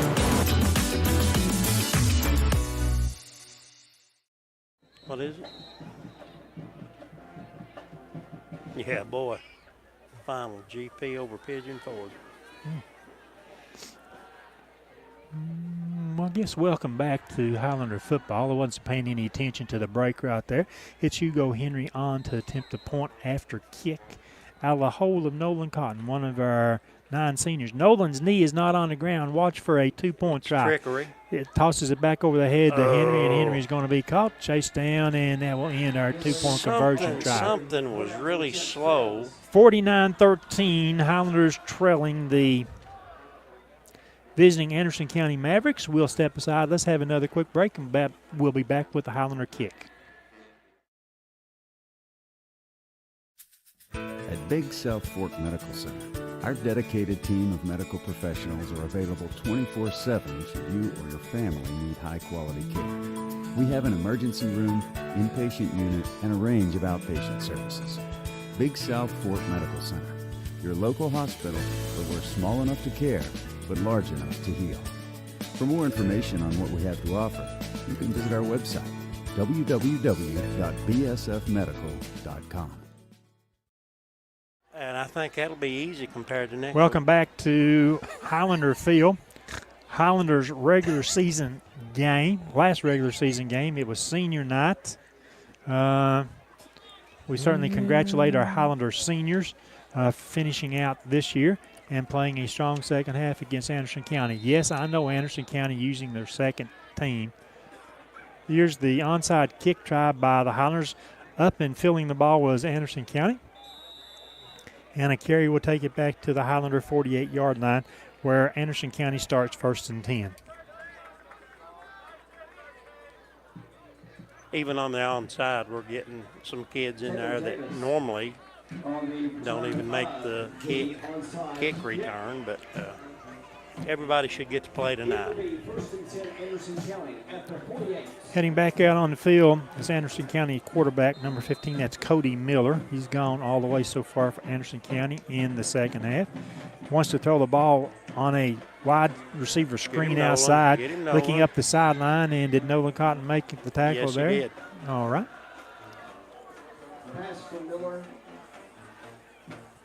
First down for Anderson County as they complete that wide receiver pass and pick up the first down on the catch and run. Clock just went under 2.5 minutes. Okay, that's Desmond Boland playing the linebacker, inside linebacker. Along with Landon Crabtree. Yeah. He's on the four-side from us. Handoff trying to sweep out the right side. Some running room for Anderson County, and we pull him down out of bounds. That was Landon Griffin to make the tackle. The ball carrier for Anderson County was Waylon LaRue. Another first down for Anderson County. I didn't think he got that much, but it is another first down. Inside of 2 minutes.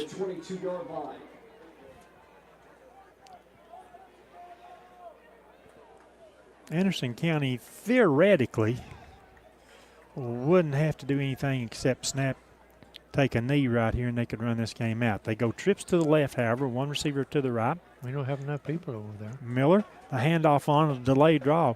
It goes to the running back, breaking tackles at the linebacker position. Broke some more tackles in the secondary. He's in. And scoots in for the touchdown. That'll be a 22-yard touchdown run for Waylon LaRue.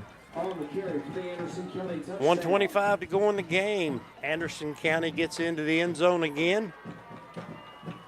Should be about 55-13 now, and I believe they'll bring their kicking. Yeah, their kickers on the field for the point after.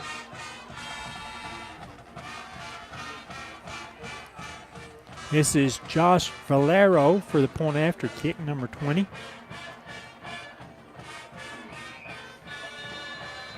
There's a flag. Delay game? No, don't know what it is. Illegal substitution.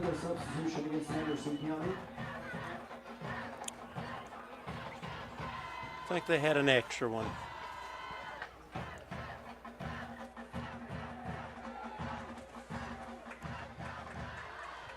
And we make a substitution. I believe they just let William Russ walk on the field for this.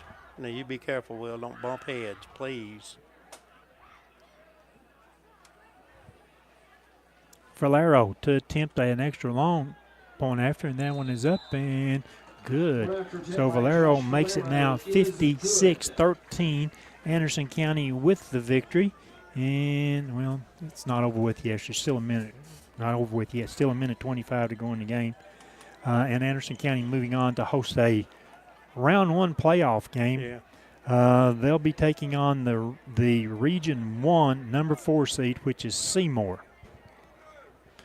And after the game, folks, in our post game, we'll tell you some of these seedings in between Region 1 Region 2 and look at other scores from around the area. They certainly have some big impacts in the last Friday night of the regular season. And I'll tell you how to get a discount on your tickets once again if you're going to attend a playoff game next week.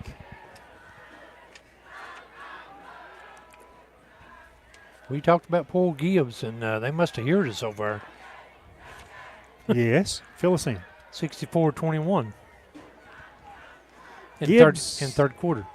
Gibbs wants that home playoff game. Yeah, boy. I don't know where they're going to play it at, but they want the home playoff game. I wonder, what is Central? How are they standing in the playoff picture? I think they got a chance. Now, don't quote me on that. You know, I think next week, if you're not playing at Greenville or Elizabeth, then you don't care where you're playing at. Yeah. That's Yeah. probably it. Any football field will do. Is that what you're saying? That's exactly it.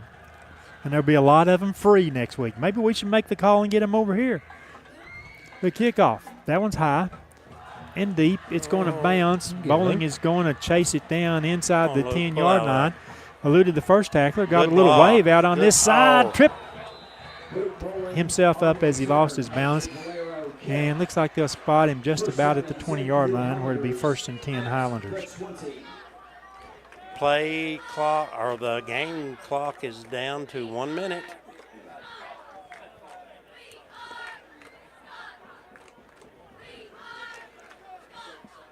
And now down to 50 seconds remaining. So the Highlanders have an opportunity to maybe run one play here, and then they wouldn't have to do another one. We're going to score.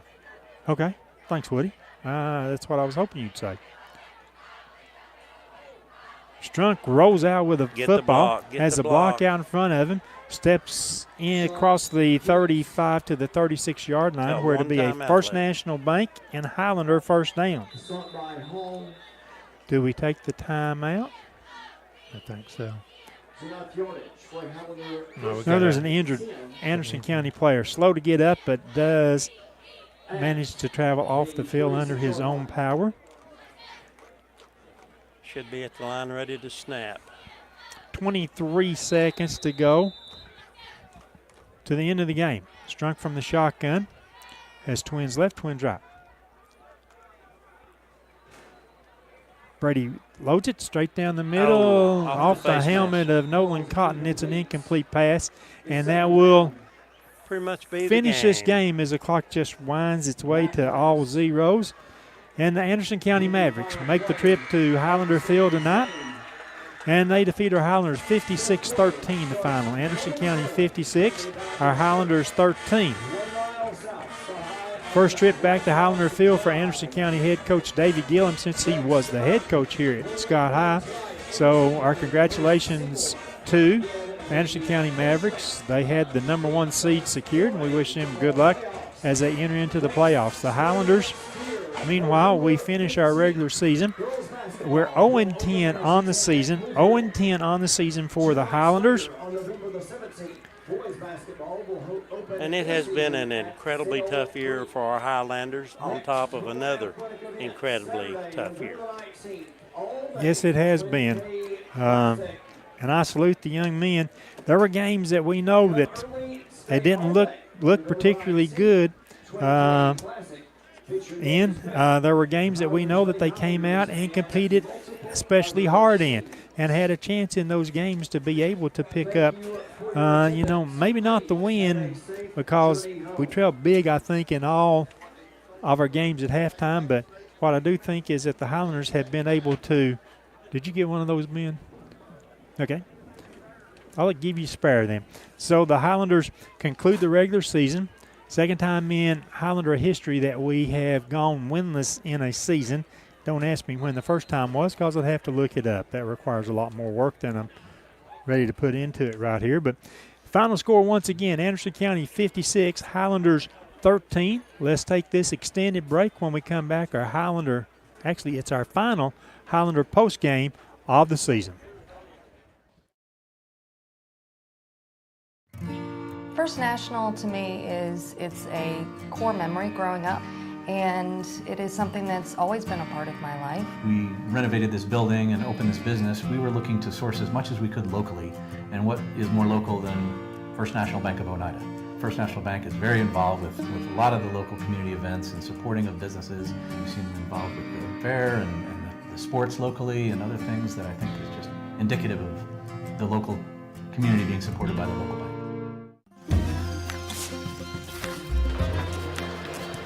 If you're a DIYer, Lumber King is your supplier. Equipment and tools, we got it.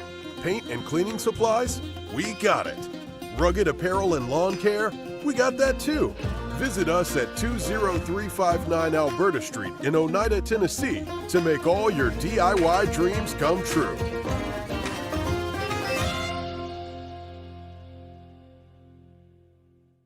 Forget the bucket. Stop buying those expensive car care products. For a supreme clean, visit T&T Car Wash in Oneida. T&T Car Wash features the latest in touch-free car wash technology. T&T's touchless automatic wash bays are tough on road grime, but gentle on your car's finish. These feature-packed automatics give you complete control of the wash, including a wheel brush option. Want to wash it yourself? T&T also has traditional wash bays. And don't forget the interior, both vacuum and shampoo stations available. For a dynamite clean, T&T Car Wash, Oneida.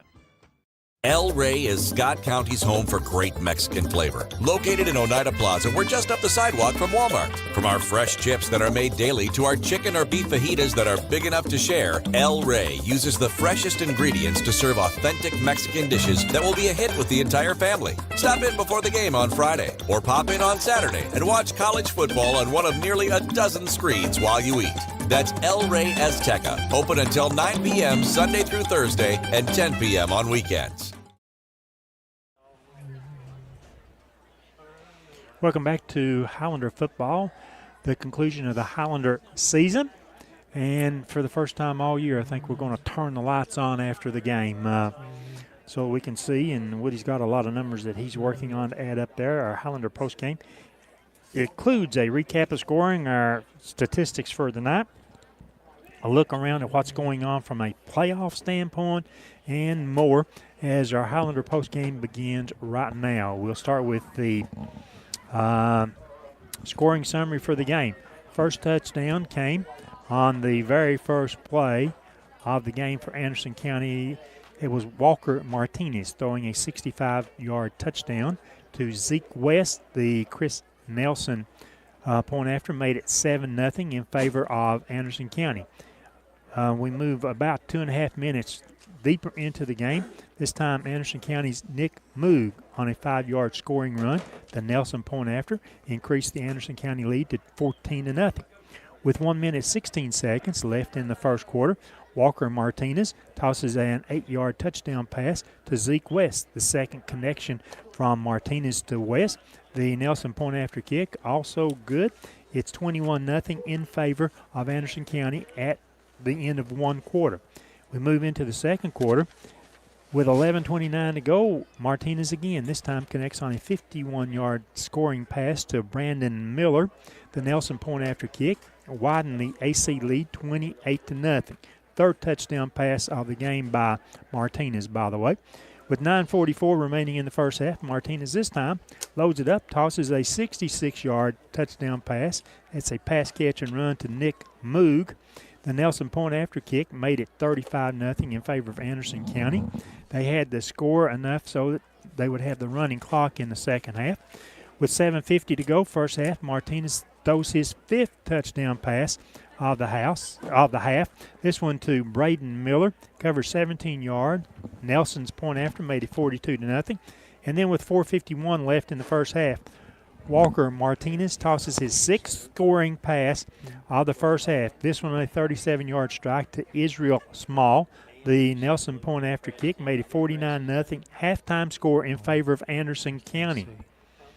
In the third quarter, there was only one score. This was a Brady Strunk 65-yard pass, catch, and run to Rylan Griffin.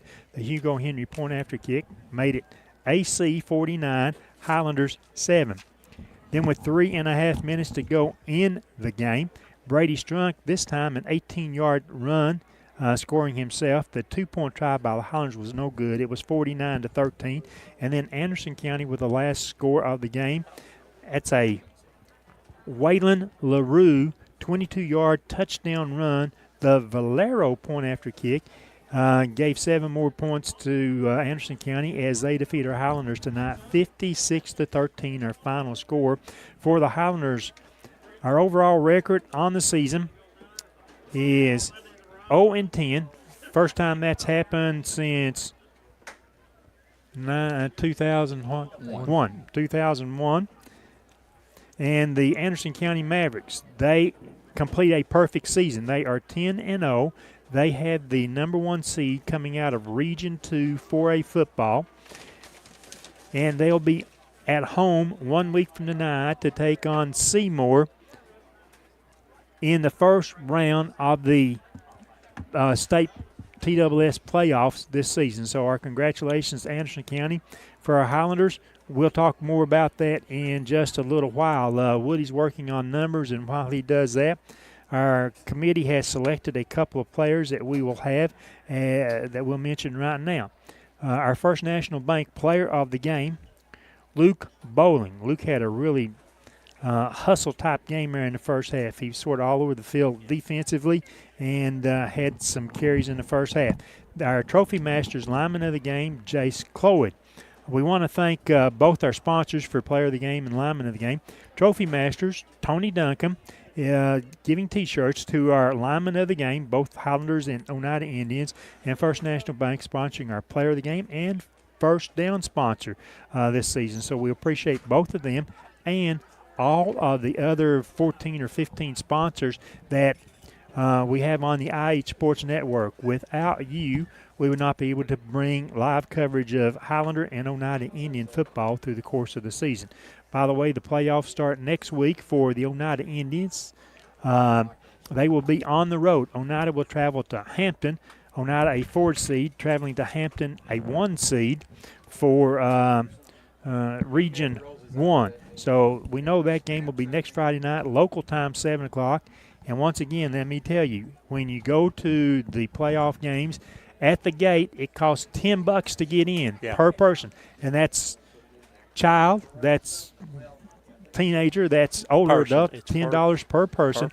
If you order the tickets through the TSSAA website, that's TSSAA.org, you can go to the playoff scenario right there, and you can find a link that you can order your tickets there for $8 per person. So if you're going, You can order the ticket, save yourself a couple of bucks, and still have a good time following your favorite team or a team during the playoffs, which begin next Friday night at 7 o'clock. Let's roll it into a commercial right now, and when we come back, Woody will, I think, have our end-of-the-game stats. What's the best tool in the toolbox? The one you're going to use the most, the one that you're the most comfortable with, the one that you have the most confidence in.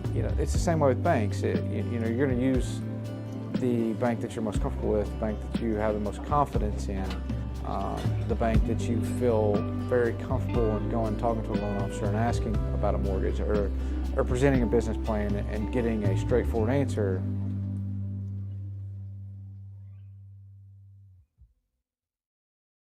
Home-style cooking with friendly service and a relaxed atmosphere. That's Razak's. Razak's offers breakfast served daily, just like Grandma fixed it, and daily specials like country fried steak, turkey and dressing, and of course, a fish fry every Friday. Razak's has a full menu, ranging from quick and easy favorites like hamburgers and club sandwiches to comfort foods like pinto beans. And you'll love something off the grill, like grade A cut sirloin, ribeye, or shrimp kebabs. That's Razak's on U.S. Highway 27 in Helenwood. Razak's, country cooking and great steaks. Welcome back to our Highlander post game, and our on-site producer director Ben Garrett and athletic director Eric Henry exchanging pleasantries there and telling each other bye until we probably see him on the basketball. Ben will see him before I will, because Ben will be going on a road trip here very shortly. Oh, he's not going. To what? He's not going. Ben's not going on the road trip. He's not going to Sail Creek. No, I was not going to go, but I talked to Coach Rusty Hayden down there at this concession stand earlier before the game, and he told me if I didn't go, he's going to leave my kid on the bench. So there you go. So sorry, motivation. Kobe, huh? Well, look, I mean, and my kid's mom also said I had to go. So what do you do? Would it not count if she? Wait a minute. It should. It really Wait a minute should. now. Wait just a second. Are the girls not playing the same night? Well, see, that was going to be my out because Coalfield's a whole lot closer than Sail Creek. But the Coalfield game is on Tuesday night. Sail Creek game is on Thursday night. Here's the other side of that. Rusty said, I told Rusty again, just to reiterate in case he'd forgotten, that we weren't happy with him. And, of course, he also reiterated his stance, which is, hey, at least we're playing ball. And that's right. I got to hand it to him. That's a good point. And they're playing 2 games. Playing 2 games. And he told me tonight, he said, you're mad at me, and I haven't even told you the times yet. They're playing at 7:30 and 9:30 that night. Boy, howdy. Yeah, so. Hey, man, think of me when you're down there. Text me the score of both of those games. So I'll be rolling out of Chattanooga at about 11:30 on a Thursday night. That's going to be fun. Hey, you'll be all right. You ain't going to do nothing on Friday anyway, so. Well, you can go to some playoff football game on Friday. That's what we might want to do, Woody. You need Have to you finished over there? I think I do, Let brother. the final vote go to Cooper. Cooper stay home. Grandparents keep him that night. To Woody's side of our desk right here, and a look at the end of the game stats, please. All right, for AC, Walker and Martinez had 1 carries for -3. Mood had 2 for 21 and a touchdown. West had 1 for 24. Small had 1 for -1. May had 3 for 20. Bullock had 2 for 1. Toto had 4 for 3. Miller had 1 for 7. And LaRue had 2 for 34 and a touchdown. The rest of the ball, I didn't even figure it out. 106 yards. They had 2 rushing touchdowns. Walker was 9 for 10 for 319 yards, 6 touchdowns. Miller was 2 for 2, 28 yards.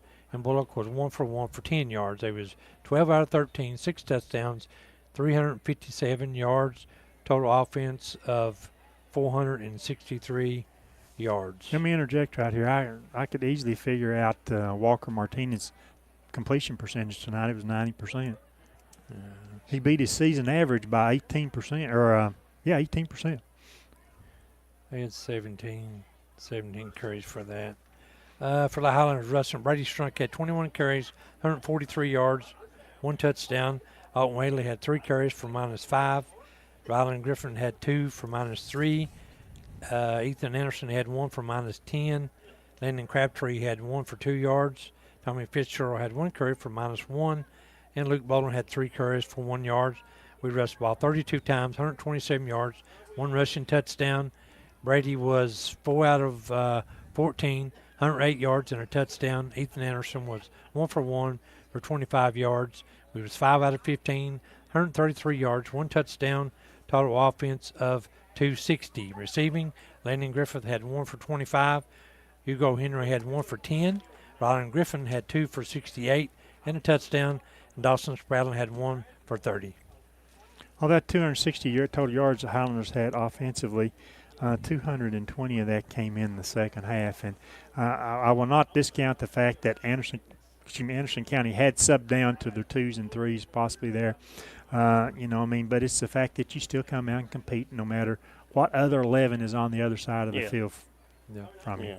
And what I like to see is the Highlander 9 seniors are down there letting family and friends take photos of them together, and I appreciate that group of 10 young men. I already got my picture with them.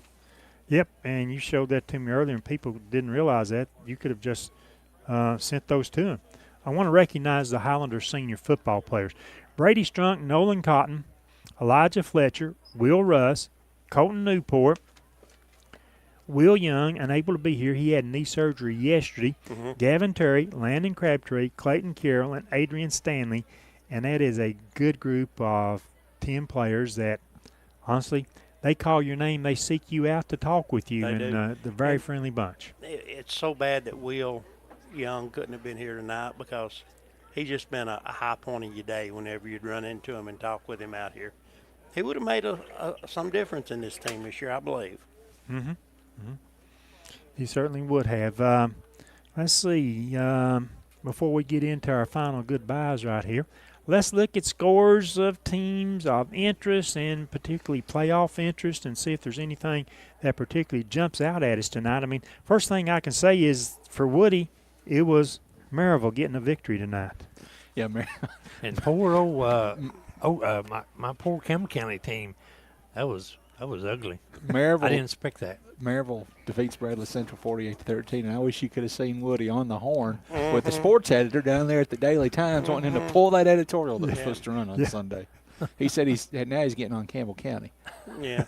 I just couldn't believe the score. My bad. I just couldn't believe the score. All of us, I think, are in agreement that Tony Lambert, our friend who is now in Anderson County, is one of the best defense coordinators around. He's good. Has been for a long time. Yeah. Well, let me tell you something. I don't know that he's got a whole lot of competition in this region because they don't play much defense. Listen to these scores. Carter, and these are not final. Neither of these are final. Carter is up on Fulton, 65-40. God. Gibbs is up on South Doyle, 71-35. Those are the two games with playoff implications that are being played tonight. Yeah. And, man, you talk about, some shootouts. Those are basketball scores. Yeah, they are. In both of those. Some other scores tonight, of course, those were the consequential games, but it was Gatlinburg beating Pigeon Forge in a narrow one, a surprising score, 21-20, though. Gatlinburg hangs on for the win. Holy cow. And that'll happen across town rivalries. Yes, it will. It was Monterey defeating Wartburg by a score of 35-2. York makes it final against Rockwood, 32-0. So a running clock in that game between the top two teams in that region as York secures the 1 seed. And that will drop Rockwood into the 2 seed. I'm sorry, that'll drop Rockwood into the 3 seed, won't it? I think Monterey got the 2 seed, yes. So another final score tonight, it was West over Knox Central, 44-3. Halls over at Heritage, 42-20. It's not gone final yet in Greenback at Cooper Field. The Cherokees are up on Oakdale, 20-14. So that's a close one. Sevier County lost to Cott County tonight. Another surprise, 25-20. Cott County springs the upset. A little bit of a border rival there. Yeah, it was Alcoa over Austin East, 37-0. And it was Coalfield defeating Oneida, 42-0. Some shocking scores in there, and some are just, like you said, no defense showed up tonight. That's the most surprising point to me tonight is how the other 2 games in our region were going tonight, and they're searching for 100-point games there between the 2 teams. It's terrible. The West Central was, West they beat Central 44-3, so I don't know if it's they're the 1 seed. I mean, they're 10-0, so, and I think Pal might have had the night off. They might have played last night, so that'll be interesting these next few weeks of football in the playoffs. Well, if it goes the way the scores stand up from Region 2, that's the region the Highlanders play in, Anderson County, the 1 seed. We knew that starting tonight. The 2 seed appears to be Gibbs. The 3 seed appears to be Carter. And who am I missing there, guys? Fulton. Fulton would be the 4 seed. Wow. That's just how we drew it up before the season started, right? Well, not exactly. I mean. And I tell you what, programs like Fulton and stuff, either everybody has got so much better, and I know that whole area is up some, but, man, they're going to travel east, and they're going to go in against Greenville. Yep. It's Science Hill just scored to beat DB. 34 to 32. Oh, there's 10 seconds left, Woody. You can't count that out now. Yeah, I'm going to count Yeah, I that mean, out. Ben asked me way back early in the season, we started doing the round table, and I forgot to do that at halftime, started doing the round table. And in the beginning, I said, South Doyle, I think they expect to be competing. I saw South Doyle, I saw Fulton, I saw them competing for the 2 seed, 3 seed. I saw Carter and Gibbs competing for the 4 seed. Yep. I wasn't sure that we would have a shot at anything, and then Fulton suddenly, they decided, hey, we want a shot at 2 or 3. And at one time they probably, did have a shot to do that. But it's, you go out, you win the games, you need to win to get your best scenario and best shot. Well, so, I mean, we know that if you drop one in this league, you ain't got no way. I mean, you can run off 2 or 3 wins, but you ain't got no way of getting that one back. Right. I just can't believe that Gibbs and South Door, though. Jeez. Where is it at? Well, it's Is it final? 71-35, 11 minutes in the fourth quarter, but I just can't believe Gibbs scoring 71 on South Door. Yeah, well, the speed that South Doyle has, it's hard to believe. I would have agreed with Rick. I would have thought, I mean, we all knew Anderson County was the favorite in this region this year, but then I would have thought it would have been Fulton or South Doyle second, and then the other one third, and then Carter and Gibbs fighting for that last playoff spot. To me, South Doyle has been the biggest disappointment this season. That has been, and then the biggest surprise, I mean, I guess to me it's kind of a coin flip between Carter and Gibbs. They've both played very well. Yeah. And I can see, now going to Greenville, that's going to be a tough task for Fulton. Have you ever watched the game up there? Yes. Have you? Yes. It's a great environment to go watch a ball game. Absolutely. I mean, you talk about a town that loves football. It's a great venue. And and that press box, if they've still got that old one, it's unbelievable. But let me tell you something. The way that Carter puts up points, I'm not calling for an upset, but they can put a scare into Elizabethton. I would almost disagree with you guys there. No. Because Greenville teams play like they always do. They will hit the big score time and again, but they just beat you down 1, 2, 3 and a touchdown all on the ground. Well, it's high school football. We go out, we play the games, we see who wins. Some teams surprise us each week and each year. That's why we like the game, I think, guys, to do that. Yeah. And I'm just trying to, I don't know about next week, but, I think 2 weeks from now, Anderson County would be a great place to go watch a football game. Thinking ahead, it would be them at Elizabeth. Yeah. And then the following week, if it all plays out, it would be AC and Greenville. Yeah. And which it could would be all the be over at preliminary. Anderson County, right? Yep. The way it goes this year. And let's see, Elizabethton just lost by 1 to Anderson County earlier. In and overtime, that game yeah. was over at Clanton Anderson too. County. Yeah. Yep. Overtime? I think it was overtime. Yeah, but I will go on record. Right here, right now. If there is a rematch in 2 weeks, and that's assuming that Carter can't go up there and spring an upset, which is probably unlikely. Yeah. Anderson County will beat them by more than a point this time. They won't need overtime to do it. Yeah, I agree. They will win by 28. That sounds reasonable to me. This is probably the best team Anderson County's ever had, in my opinion. I think so, and it ranks up in there with all-time great teams. Well, look, they thought this was the team they were going to have last year until Martinez gets hurt and misses several games, and their offense just sort of falls to the wayside. As a matter of fact, I actually went in and I looked at their record last year just out of curiosity to see how it stacked up with this year. What was the difference in their wins and their losses and everything. And I was sort of surprised at I got it right here if I can talk and look at the same time. This year and last year. Last year they lost to Powell 60-48. Well, they beat Powell this year. And that was because Powell's quarterback Jordan Potts went out in the first quarter in that game. Last year they lost to Science Hill 36-21. They beat them this year 48-6. Last year they beat Fulton 48-20. Beat them 35-7. Last year they lost to Ray County 35-33. They won by 3 this year, 41-38. Over South Doyle, they won 31-28. A 3-point game last year. It's a 28-point difference this year as they beat them 35-7. Elizabethton, as I said, in the regular season last year, Anderson County, this was after Martinez got hurt. They lost to Elizabethton. The game was up there 27-7. This year they beat them 35-34. Carter, they beat 48-14 last year, 49-22 this year. Gibbs, they beat 19-6 last year, and 55-24 this year. Bearden, they lost to last year, 15-12. They beat them last week, 35-28. So one player and a couple here or there can make a big difference from year to year.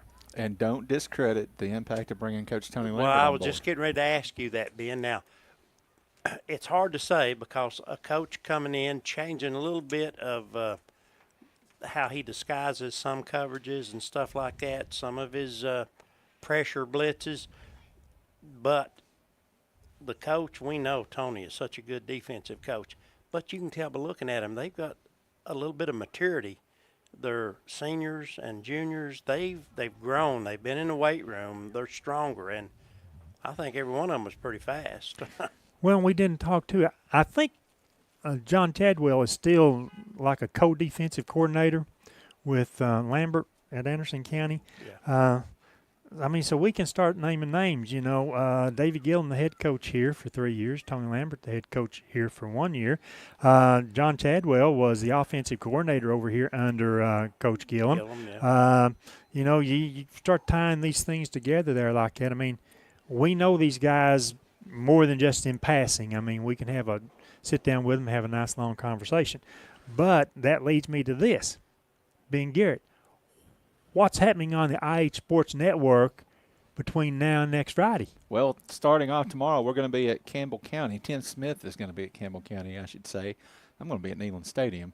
'Cause there's a little bit of a big football game going over there tomorrow. I heard that. I heard that. Yeah, Something about a beer bottle that they don't use no more. Yeah, they found it in the way back yeah. there covered up. That's pretty But neat. Tim and his crew will be at Campbell County for the middle school championship game between Oneida and Warburg. That starts at 3 o'clock. Broadcast time, I think, is 2:30.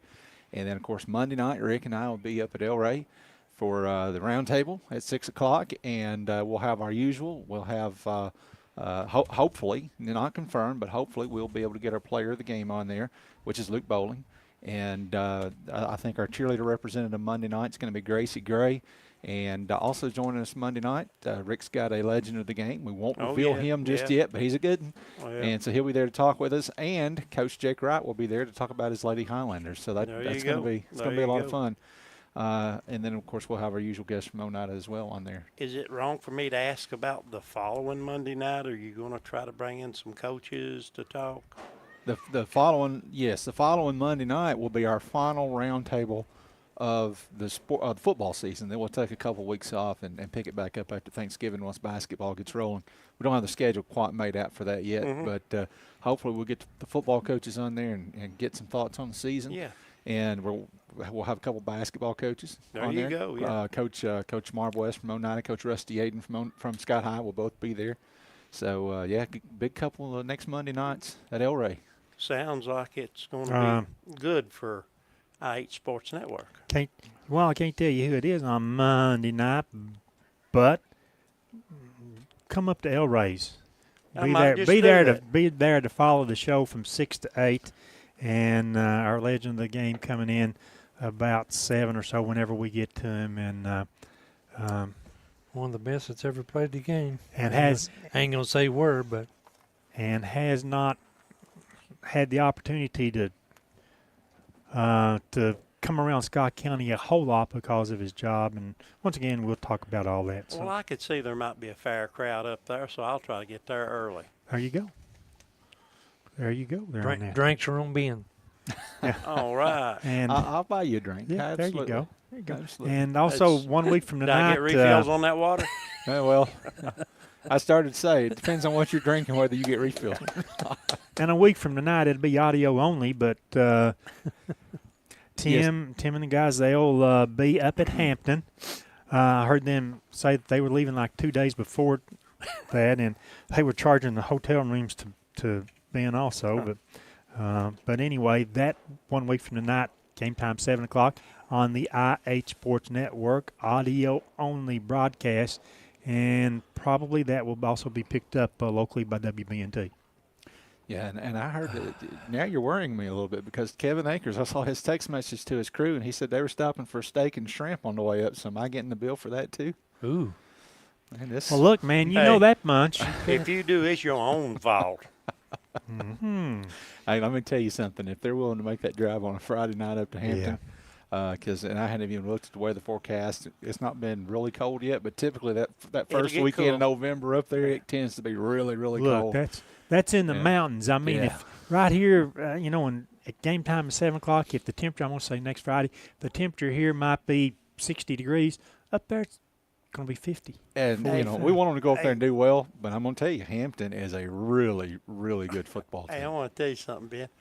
I really like those boys up there, but they ain't walking, right? I mean, they'll be in a car.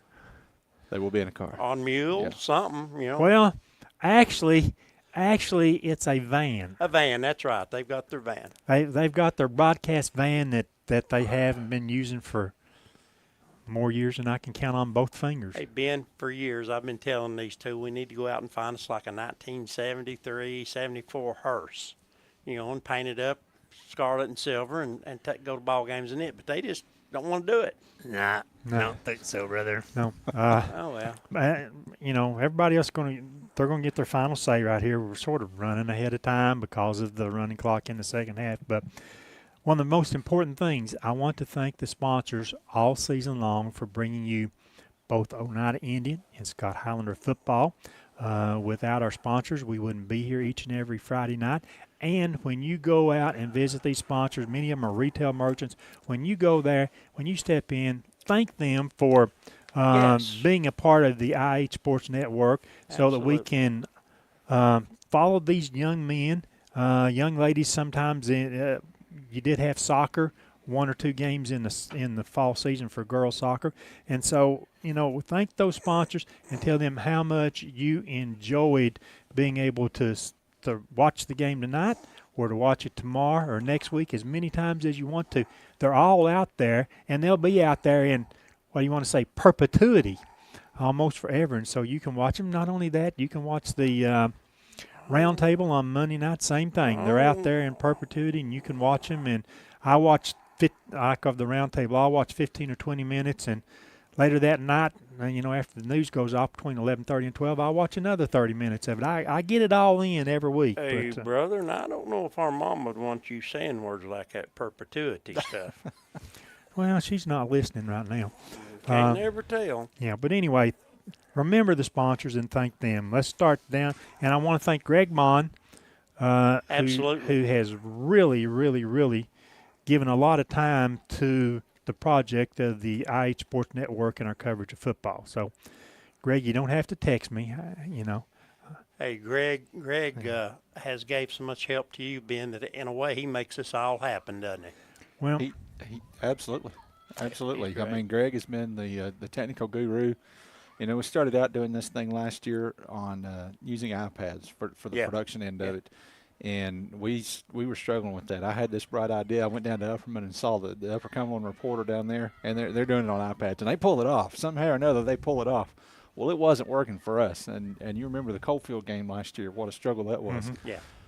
Greg stepped in, and he got us running, and he's still training me on how to do all this stuff, but he's definitely the guy that makes it happen on the technical end. He knows that tech stuff. And listen, here's the thing about Greg's not a sports fan now. Okay, Greg Yeah. is not a sports fan, sports ball as he calls it. So I mean, he doesn't have to do this, and he has given his time and helped us pull it together. Oh, we need to thank Tanya also. Yeah. And Tanya has given him up on Friday Yeah, nights. I mean that's what I was saying right there. Thank you, dear. Thank we just you, saw dear. Brady Strunk go to the big S at Yep. midfield right there. What we really didn't see is the team. They sort of had bets yesterday going on that after the game tonight, Gavin Terry would be at midfield and he'd be crying. So I don't know if anybody won that bet or not, but he was pretty sensitive about it yesterday. So. You're seniors, you're completing your career, and football time is over with, and it'll be time to think about school, think about graduating, think about your next step, whether it's to work, to join a military service, whether it's to go to college. I mean, you got to be thinking about those next steps, and we saw Brady Strunk do that, and to tell you, I don't know where Brady's going now. He's going to the bleachers on the other side. He's got one little thing he's pointing at over. He wants to go there. Anyway, we've thanked everybody. Final words, final comments, anything you want to talk about this season, next season, playoffs, whatever you want to talk about, and here's our chance, guys.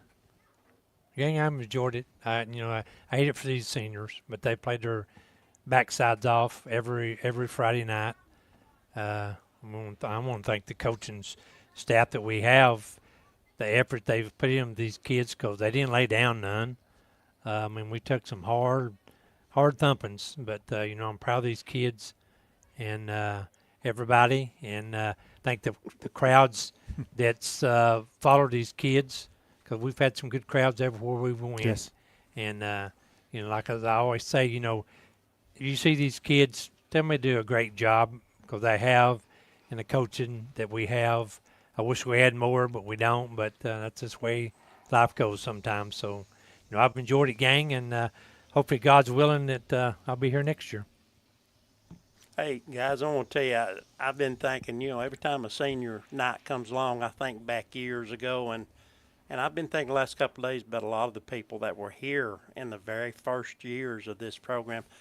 Several of those guys aren't around anymore, and even some that were my teammates graduated the same year I did, they're not here anymore, and I could just sort of close my eyes and instantly see